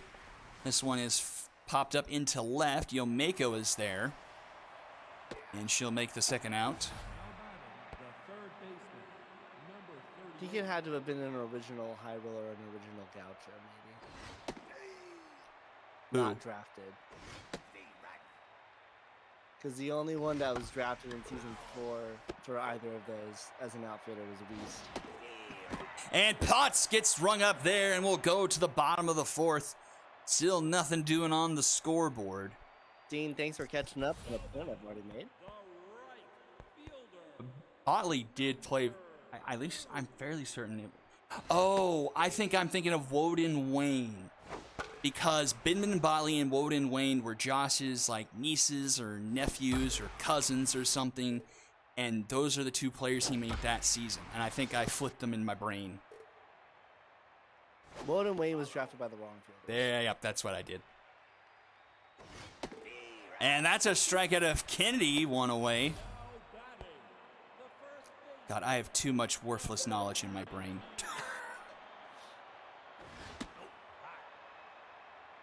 Big Blaze locked in. Only a pair of hits allowed from him tonight. 2 strikeouts through 3 1/3.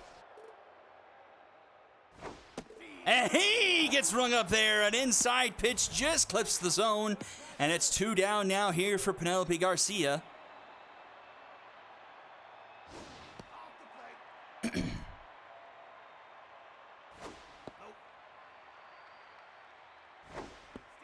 Swing and miss there. 2-1 the count. 3-1. That is a hard hit ball, and that grounds through the 5-6 hole. And Garcia is aboard here. Mojo down on Big Blaze. A tough Mojo down there. It's And he a has- tough Mojo down there. And he has to face off against Dallas, Texas now. 1-1 the count here. And that one's into left! That one does have enough! And the Stingers take the lead 2-0. The Stingers pass the bat in the bottom of the 4th, keep it alive, and Dallas, Texas puts them on the board first with a 2-run shot into left. And continues the string of home teams scoring first today.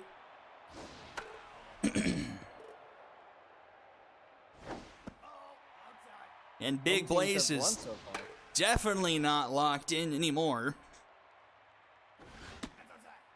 He was the 4 and got moved to the 2.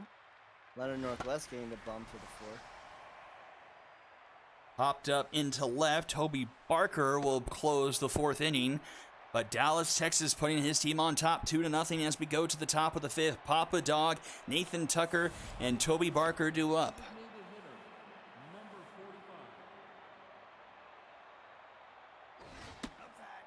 45. Answer. Oh, dribbler. Ryan gets off the mound and gets it to high grass in time. The right fielder, number 40. Because Josh is, I guess, a Rangers fan or lives in Texas and I guess it's a free range, a DMC. We only use free range home runs. I don't know what here it's at called, the a end of the- DMCA Royalty-free. royalty-free music thing. Because we did used to have unique home run songs for all the teams, but that's when all the copyright protection stuff was really hitting hard on Twitch, and so we had to stop using them.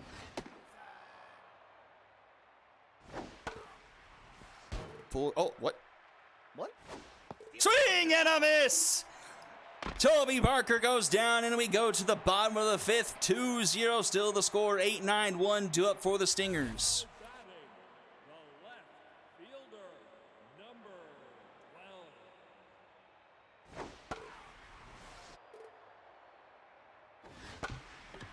Grounder up the middle. O'Connell ranges over. The throw is in time for out number 1. The center fielder, I'm curious what the future of second base is for the ball players, because this is honestly probably Billy O'Connell's last feasible year fielding at very least. I don't know how hard, because he's a season 2, so he's going to get hit pretty hard, I have to assume. Papa Dog can play second. Mm-hmm. Fielding wise, he should never touch that position.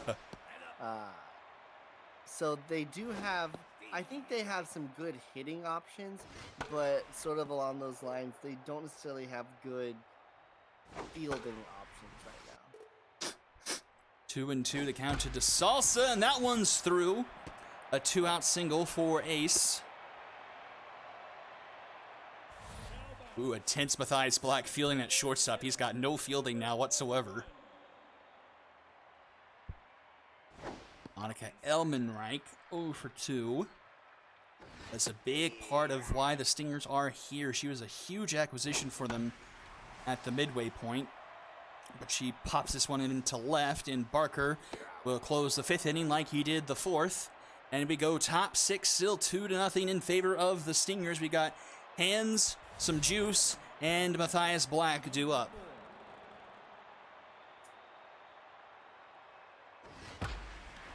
And that one's into the gap. That's going to go to the wall. And that will be a leadoff double for the ball players. Iron Hands getting aboard. And Mojo down for Robin. Or was Mojo down for someone, I thought? Was Ryan on fire and I didn't notice it? I certainly...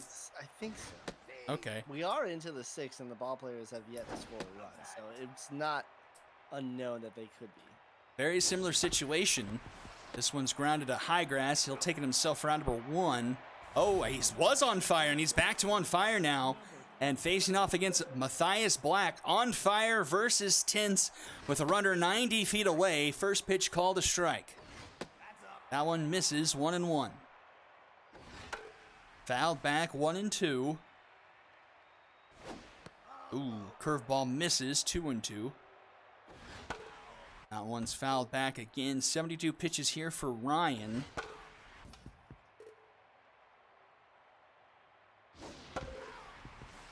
That Black's making him work for it here. Rounded to third, a slow roller. The only place to first for out number 2, but the run will score. Makes it a 1-run ball game. Darby had no other choice other throwing that to first. And the lead is cut in half for the Stingers here. And Ryan now locked in, a hard hit ball, and Ace DeSalsa can't field it cleanly. Guaranteed out number 3, but the inning continues from the error from DeSalsa.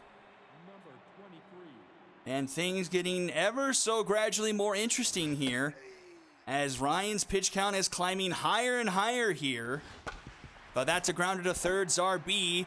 Much easier play for out number 3, and the side is retired. We'll go to the bottom of the 6th and a 2-1 ball game now. 3, 4, 5 due up. A combined 1 for 6 so far here today. Matthew Kennedy has not had a good couple plate appearances here against Big Blaze. Blaze, remarkably, despite giving up a few more hits and obviously a couple more earned runs, is at a much better pitch count than Robin Ryan is. Somehow. Listen, if you're gonna self-destruct, do it at small portions. And that one is popped up. A 2-1 pitch. Matthias Black making the catch there. And that brings up Dank Highgrass.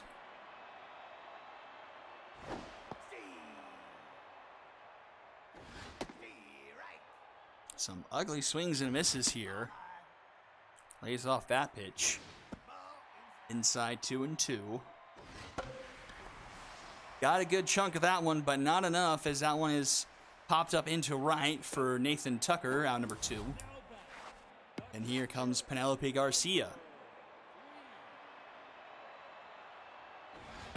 And Penelope Garcia is going to get the run back! Into left field, a no-doubter, and it's 3-1 Stingers. 4:17 into the seats and left. And the Stingers lead by 2 once more. Well, I'll tell you what, the ball players may have gotten the first laugh, splitting the series 1-1, going 13-3. As that one's gonna get I stopped talking because I thought that may have been a homer for a second. They had a chance, but to the deepest part of the park. But I'll tell you what, the Stingers are looking real good right now. Robin Ryan to start the top of the 7th here. 80 pitches. First pitch swinging is Potts. Lines it out to high grass. One away. Here's Papa Dog 0 for 2. I think Blaze and Ryan are about at the same sort of pitch count at this point now. Fouled back 2-1. Swing and miss 2-2. Popped up. Headed towards high grass. Who makes the catch for round number 2. And here's a tense Nathan Tucker 0 for 2. Surprised he's staying in to take the plate appearance. They do have Jerry Thunder on their bench, who is an excellent bat. I think it's a dip down defensively, but at some point you're running out of outs here, as that's a 1-2-3 inning for Robin Ryan, and we go to the bottom of the 7th, still 3-1. Zarbi, Yomeko Pendragon, and Squash Pixel do up.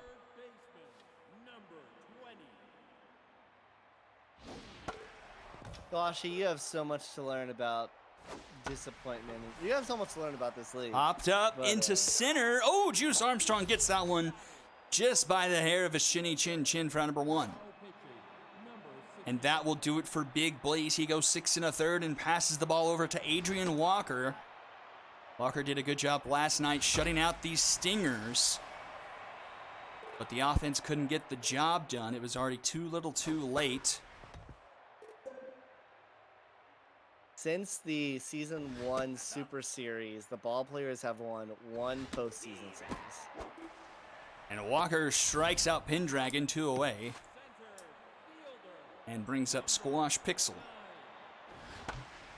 Pixel, Rick Dilla stick, a diving stop. Flips it to 3rd in time for round number 3, and we go to the top of the 8. 7, 8, and 9 due up. And both of these players due up here have the hits off of Robin Ryan tonight. He's going to have 2 hits, both of them doubles. Ryan back to on fire here. 92 pitches. Now a diving stop by Texas. In time, 1 away.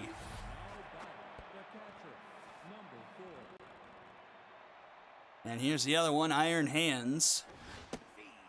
Swing and a miss there. Oh. 2-1 now. Swing and a miss, 2-2. Popped up. And Robin Ryan will take it himself, or outnumber 2. And it's Juice Armstrong. I think the Dragons are now tied with the Overdrafts for most consecutive postseason games lost at 6 in a row.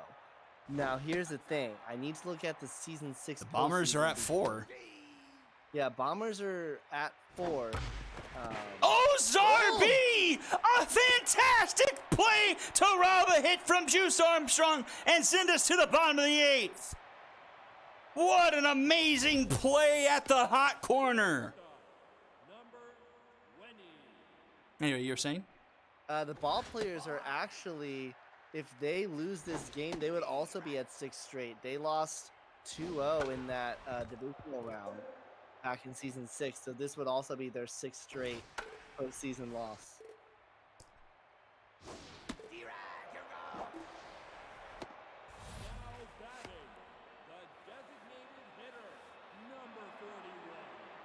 Here comes Monica Elmenreich.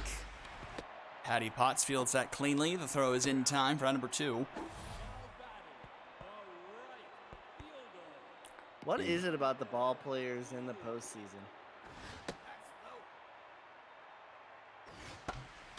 And Kennedy will bloop that one down for a 2-out Bomber special.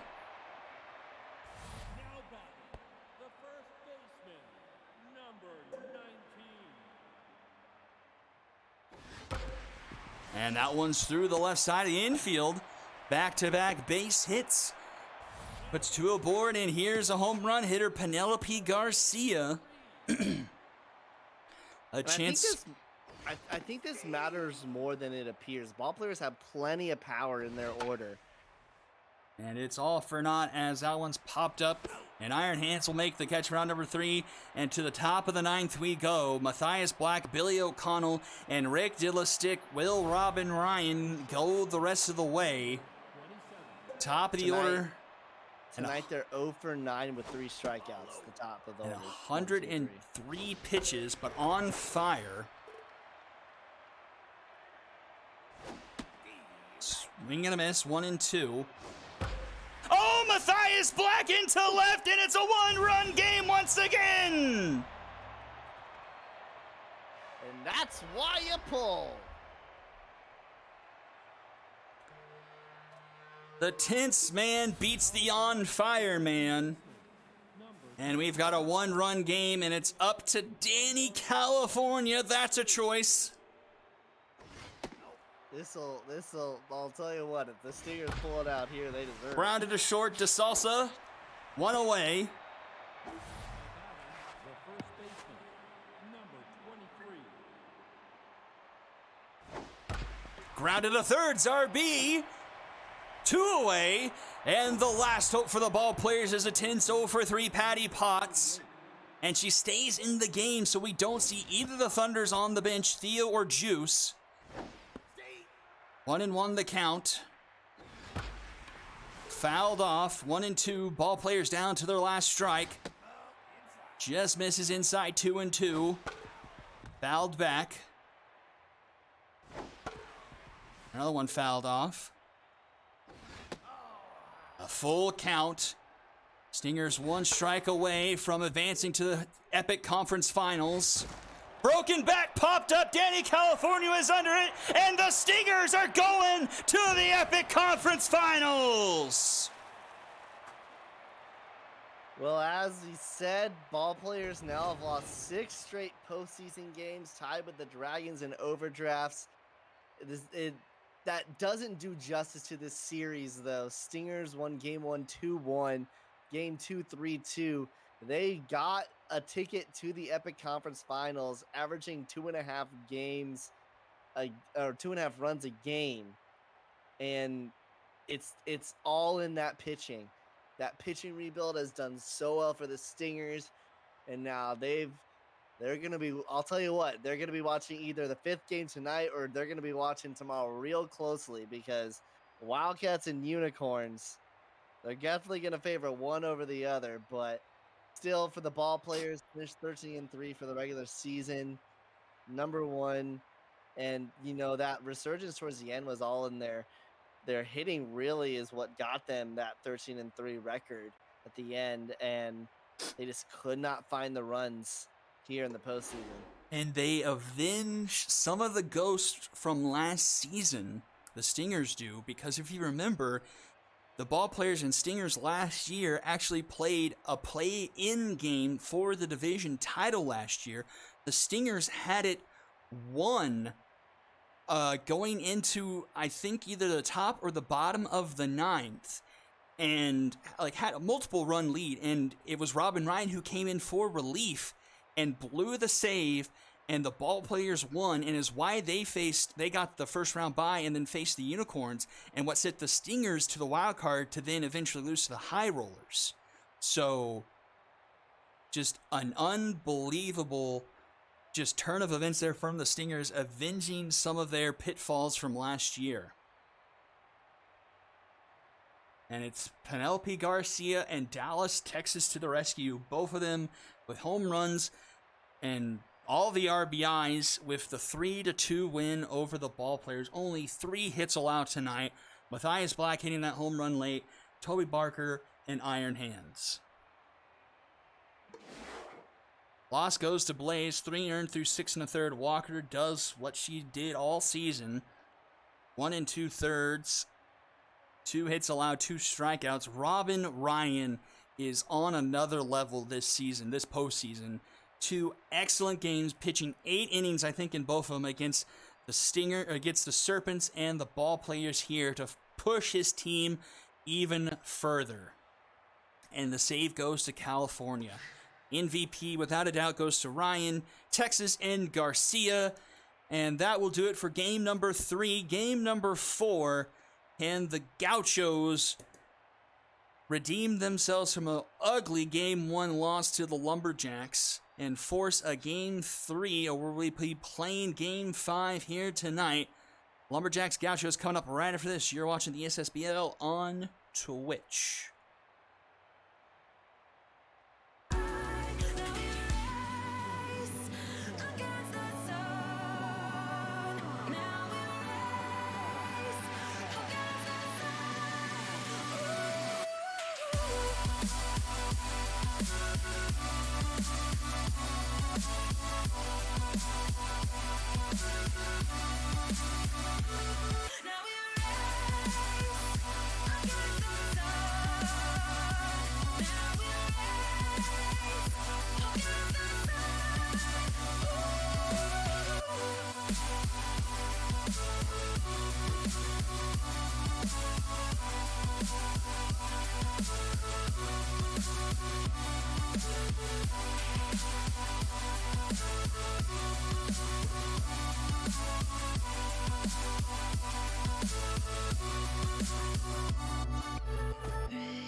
Against the sun, now we race.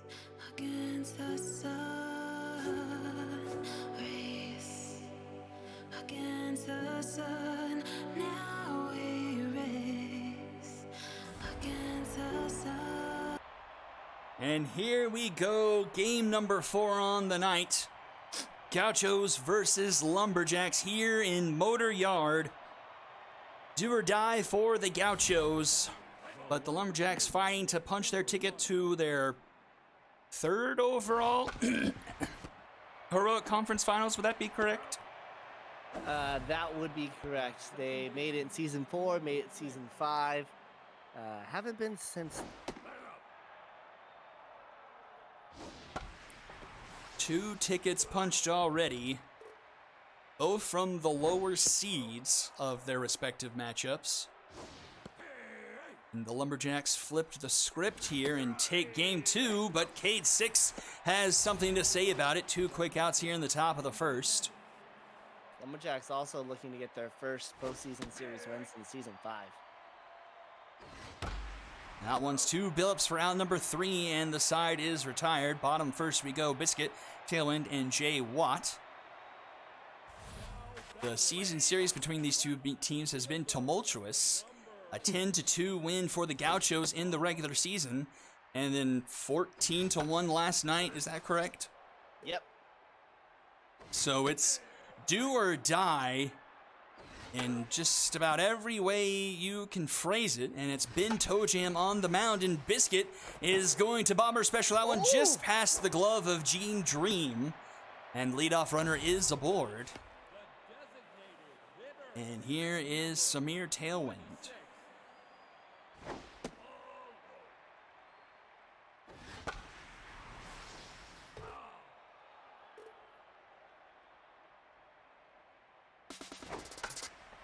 And that's popped up. Chris Luzon is there for number 1. Well, Kawashi, there was a dominant. Honestly, the Lumberjacks have been very dominant. Not in the postseason as of late, but seasons 4, seasons 5. In terms of postseason dominance, Viking seasons 6 and 7 were pretty decent. Swing and a miss. Jay Watt goes down. 2 away.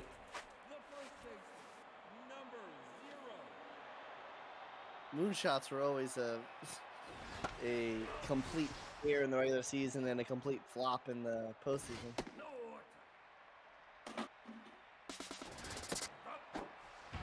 Oh, that one's thrown into center field. And the runner will be in scoring position now for Brutus Banger. High Rollers have been undefeated since season 4. Or not undefeated. They have had winning seasons since season 4. 2-2 to Banger. Grounds that one to Brainstorm, and that will do it. Runner is stranded, and we'll go to the top of the second. Dreams, Callens, and Bartco Jr. due up.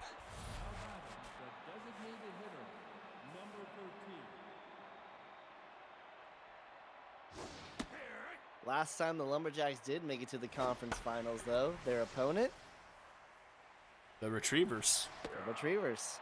Now batting, the third baseman, number 34. The Lumberjacks, that season, what round did they enter?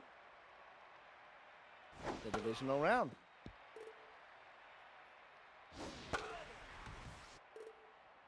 What did they do in the divisional round? 1-2-0. And then got swept by the Retrievers. Full count here to Shelby Callens, and Callens will take a walk. Now batting, the right fielder, number 8.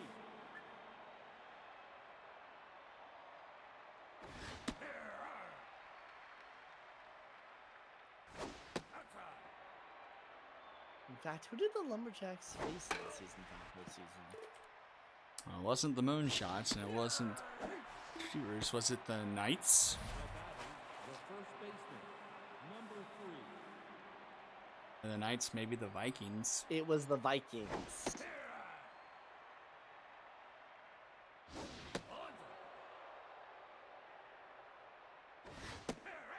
One and two to Gene Dream. Fouled off. Swing and a miss. Cade 6 rings him up there, and we go bottom of the second. X, Colon, and Steele do up for them. Batting, the third baseman, number 2. Fouled off. 1-1.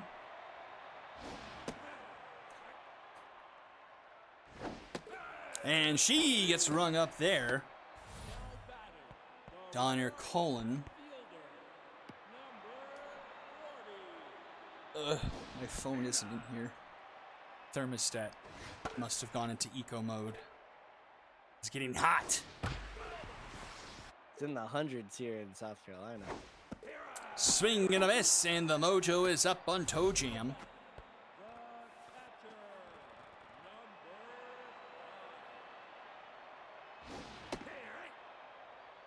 Locked in Toe Jam, Ernie Steele.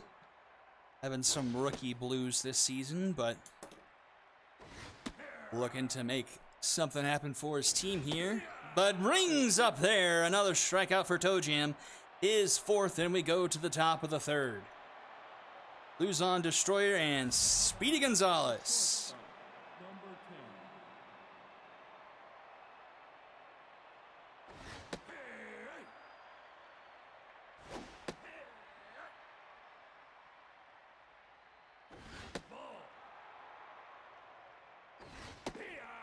Yeah, that's a strikeout for 6. These starting pitchers just trading blows here. 4 Ks through 2 1/3 for 6. That's up the middle. A diving stop by Billups. The throw is in time. Fantastic play by Sofapia. Power of the suck glove. And back to the top of the order. Here is Speedy Gonzalez.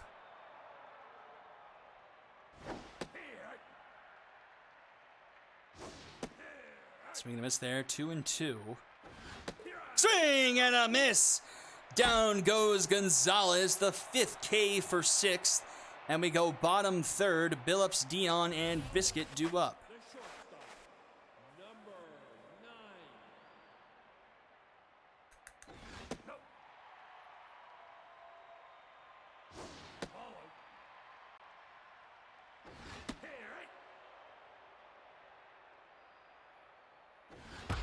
This one's high and deep into right. It goes back, doesn't have enough. Sofapia Billups off the top of the wall. A leadoff double for the shortstop. And the Gauchos with opportunity here in the home half of the third.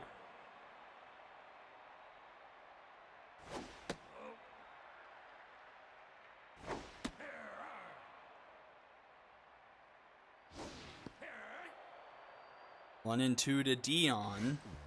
Dion lets that one go by, and it goes by Tygo, and the runners to third now. Nobody out here in the bottom of the third. Just putting this ball in play. Could score the go-ahead run for the Gauchos, but Dion strikes out swinging one away. And to the top of the order we go, Miranda Biscuit.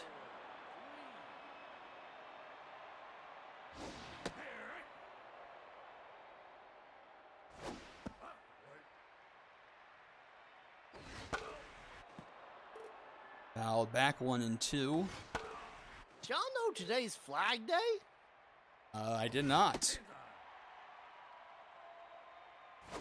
Swing and a miss. Back-to-back strikeouts for Toe Jam.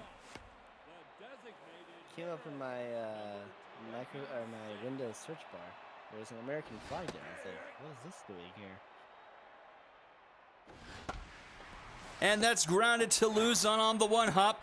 And the leadoff double and advance on a pass ball is all for naught. And it's still scoreless here going into the top of the fourth. This is an obvious statement, but it really does feel like the left on base is such a separator in terms of postseason success here. Yeah, it really has been. That's going to be a leadoff walk for Cade Six, his first of the evening, and brings up Tank Tygo, who's tense after the pass ball.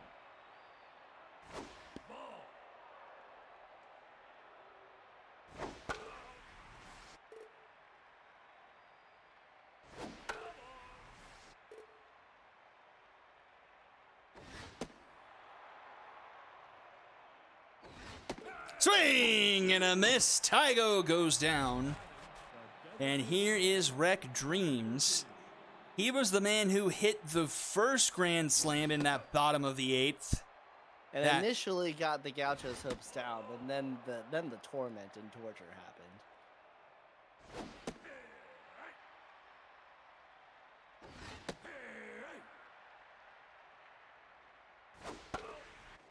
Six with his last name full of complement of strikeouts.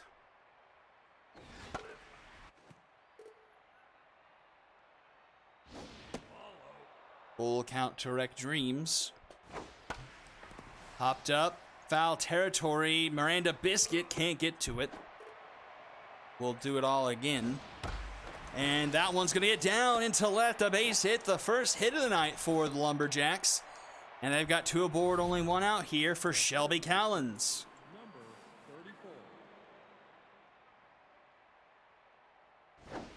And that's up the middle, a slow roller into center. Runner's going to stay put at third. Ooh. Neon Dion with too strong of an arm to try and test things out.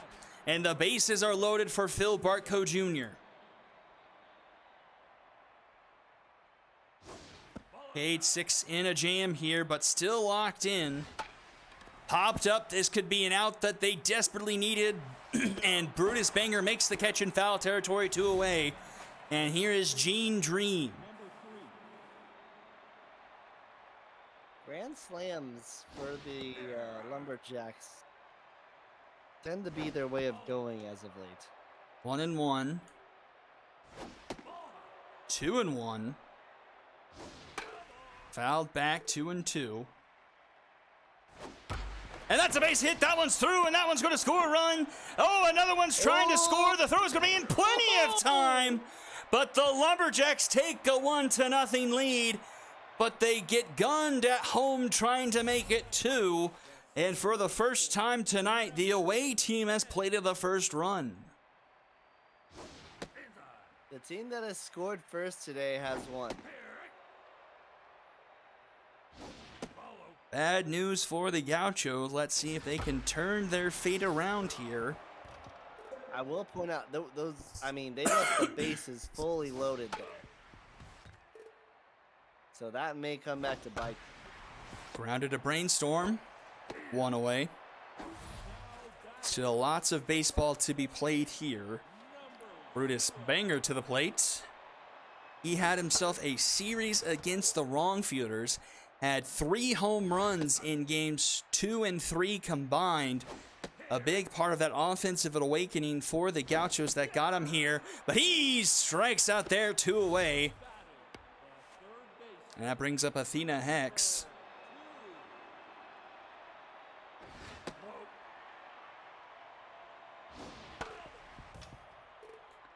1-1 the count. Rounded to Brainstorm, and that's going to be a 1-2-3 inning. Top of the 5th we go. Luzon, Destroyer, and Gonzalez due up. Now batting, the shortstop, number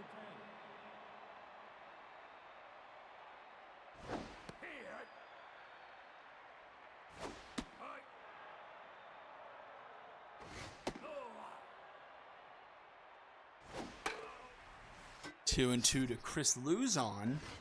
And swing and a miss. Luzon goes down. The center fielder, I'm yelling timber.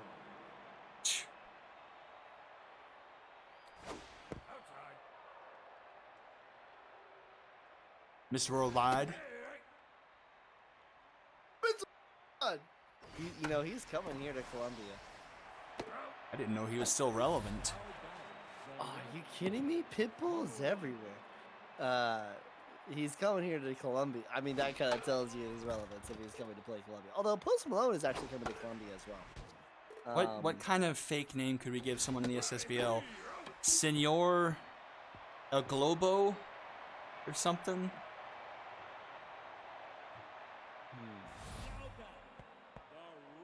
Anyway, bottom of the 5th.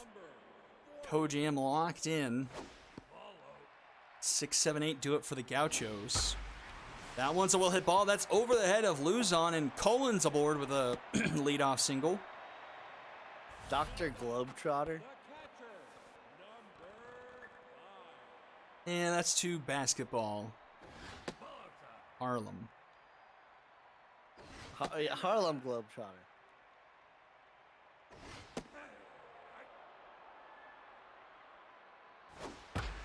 And this one is down into center field. The Gauchos starting to rally here. 2 aboard, nobody out here in the bottom of the 5th. And it's Sofapia Billups was feet short of a home run into right, but was left stranded on the bases a few innings ago. Can she tie the game up for her team here? 1-1 the count. Kojam still locked in, though, after allowing 2 to reach here in the bottom of the 5th. 2-2 the count now.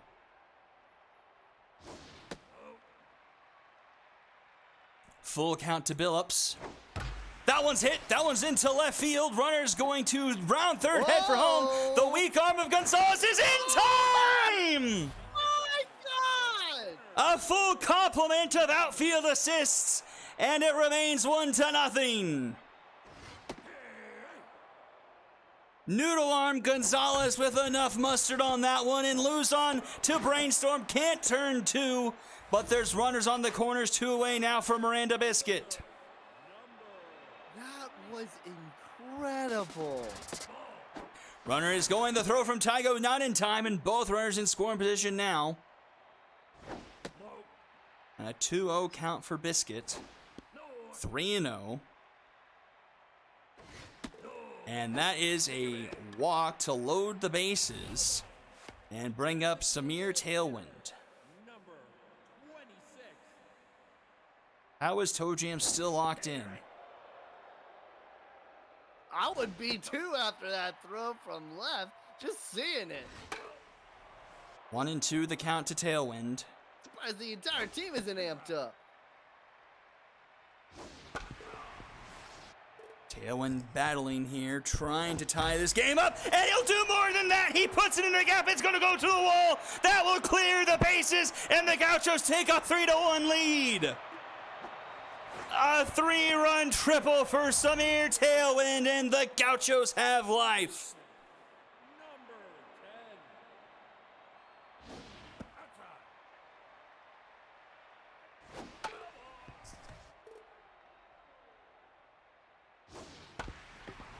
10. Rounded to short, Luzon will retire the side, but the Gauchos plate 3 and make it 3-1 at the halfway point here in Game 4. Denver Brainstorm to lead things off. And how much does the Lumberjacks leaving the bases loaded? They got 1, but they clearly needed more. I think it was Denver Brainstorm was the one who got thrown out at home. And he singles up the middle to start off the top of the 6th.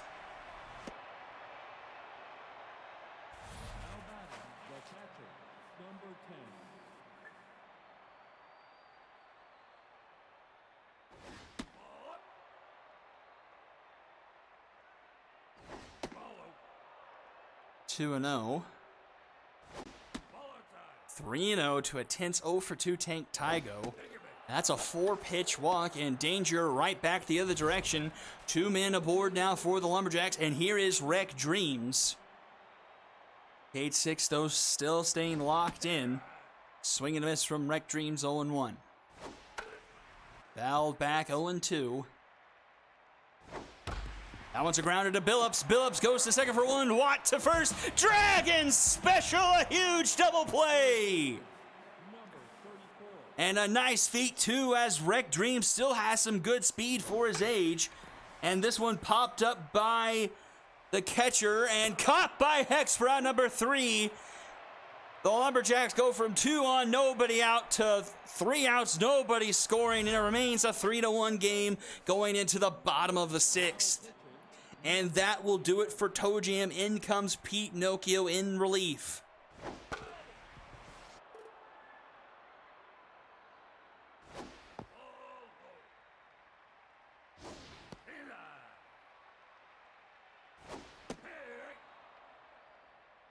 Two and two the count to Banger, and Banger into left, and Banger hits a banger, and it's 4-1.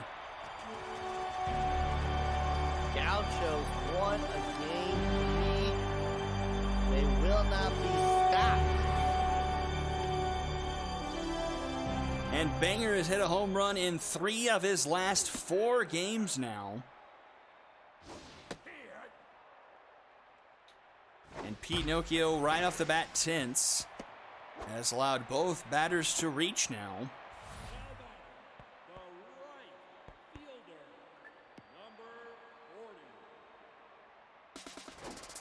Runner is going, and the throw is in the dirt, and Hex is safe into second without a slide. 1-2 to Colin now.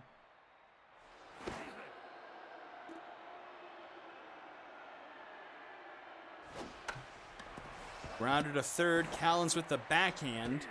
Gets to first in time for out number 1. Here comes Ernie Steele with RBI man active.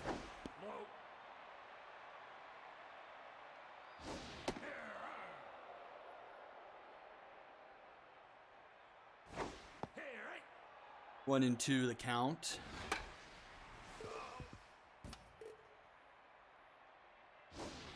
Swing and a miss. Steele goes down, and that brings up Sophia Billups.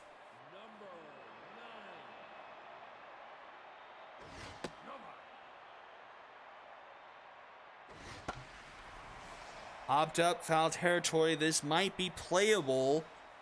And it'll be Barco Jr. making the catch for out number 3. Into the 7th we go. 4-1, thanks for the solo shot by Brutus Banger.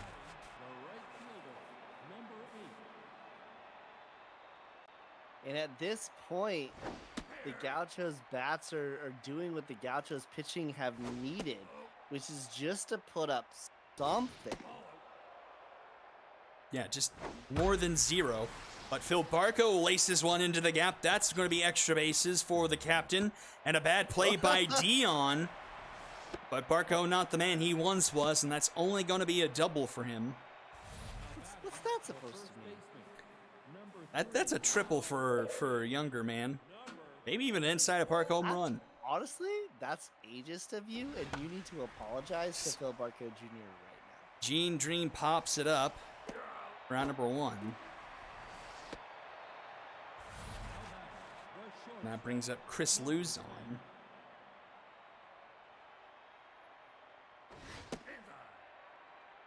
Jebediah Octagon in the game now.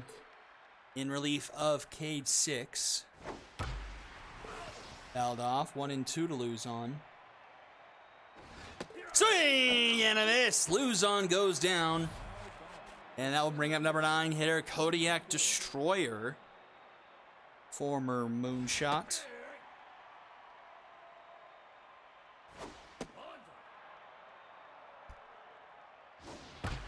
That's up the middle. That's a base hit. A slow roller into center field. And once again, Dion's arm prevents the runner from trying home. We've already seen 2 outfield assists here, and it's runners at the corners now for Speedy Gonzalez. 0 for 3 and tenths. Trying to get into this 3-run deficit, and that's a 3-0 count from Octagon. Octagon finds his own there on the curveball, 3-1. Swing and a miss there, 3-2. The count is full. The runners are going swing and a miss! From 3-0 to 3-3, striking out Speedy Gonzalez and sending us to the bottom of the 7th inning. The center fielder, number 5. You just gotta be a little more clutch, and that's what the Gauchos are doing tonight. High fly ball here from Dion. That's not going to be enough, as it's caught just in front of the track for out number 1 by Destroyer. And sends us back to the top of the Gauchos order. Miranda Biscuit, 1 for 2 today with a walk. And she flares this one into left, and that's down in front of Gonzalez. Now batting, the designated hitter, number 26. Brings up Samir Tailwind, MVP of the night apart from Cade 6. A 3-run double is what has the Gauchos lead here, but Pete Nokia rings it up there. 2 away now here for Jay Watt.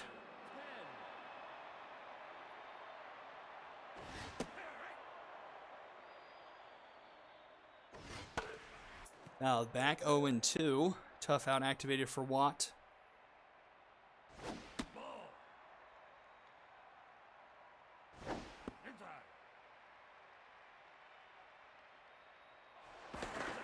Checks on the runner back in time.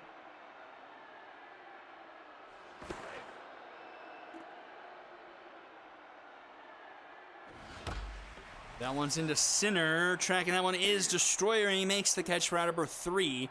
And we go to the top of the 8th. Lumberjacks have 6 outs to work with and trail by 3 if they don't want to force a game 3 here. Octagon taking the mound here against Denver Brainstorm. It's a 3-0 count.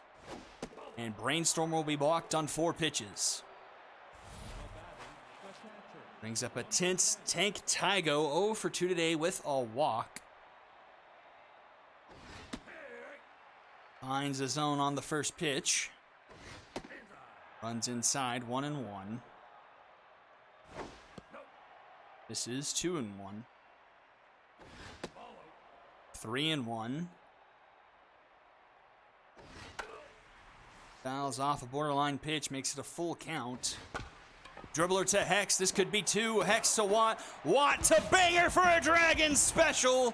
Around the horn they go, and it's 2 away now for Rick Dreams.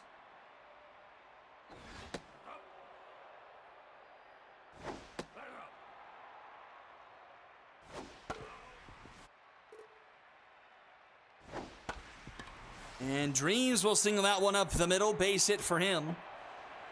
Just out of the reach of Jay Watt at second, which will bring up Shelby Callens. Fouled out into left last time she was up. And grounds this one to Hex. Easy play for her for out number 3. Side is retired. We'll go bottom half of the 8th. Gauchos looking for a little bit more of insurance. 4, 5, 6 do up for them here. Brutus Banger. Solo home run on his ledger today.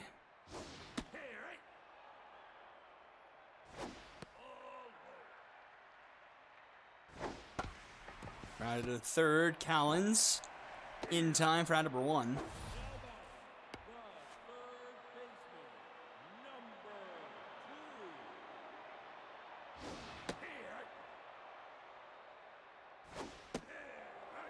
Last time this series had a 4-1 scoreline heading to the bottom of the 8th, we were there for a while.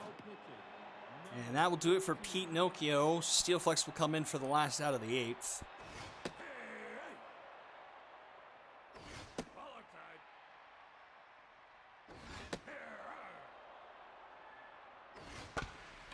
Around to the Callens, and that will be that. And to the top of the ninth we go. Gauchos 3 defensive outs away from forcing the decisive Game 3 tomorrow night. 6-7-8 due up for the Lumberjacks. And a locked-in Jebediah Octagon stays on the mound to face off against the captain. And off the glove of Brutus Banger, but Jay Watt backs him up, throws it in time to the covering Octagon for out number 1. A 3-4-1 putout.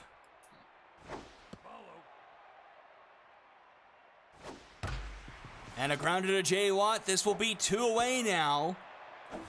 And the last hope to extend this one for the Lumberjacks is Chris Luzon.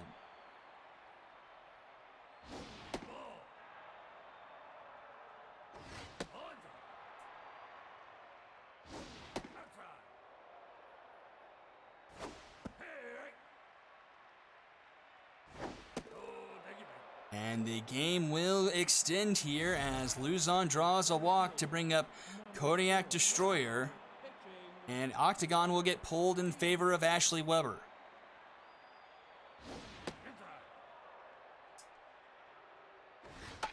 Popped up, and in the words of Joe Buck, we'll see you tomorrow night.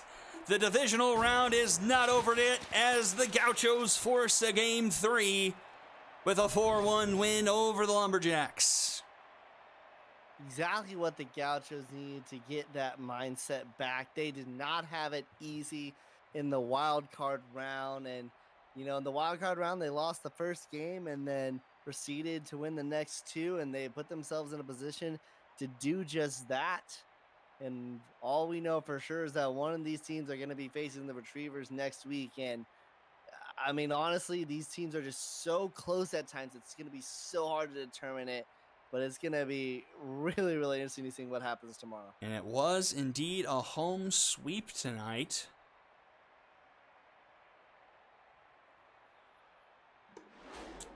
Let's see, 7 hits for the Lumberjacks, a pair from Dreams there. 10 strikeouts on the night for the Lumberjacks, a sombrero from Gonzalez and Luzon.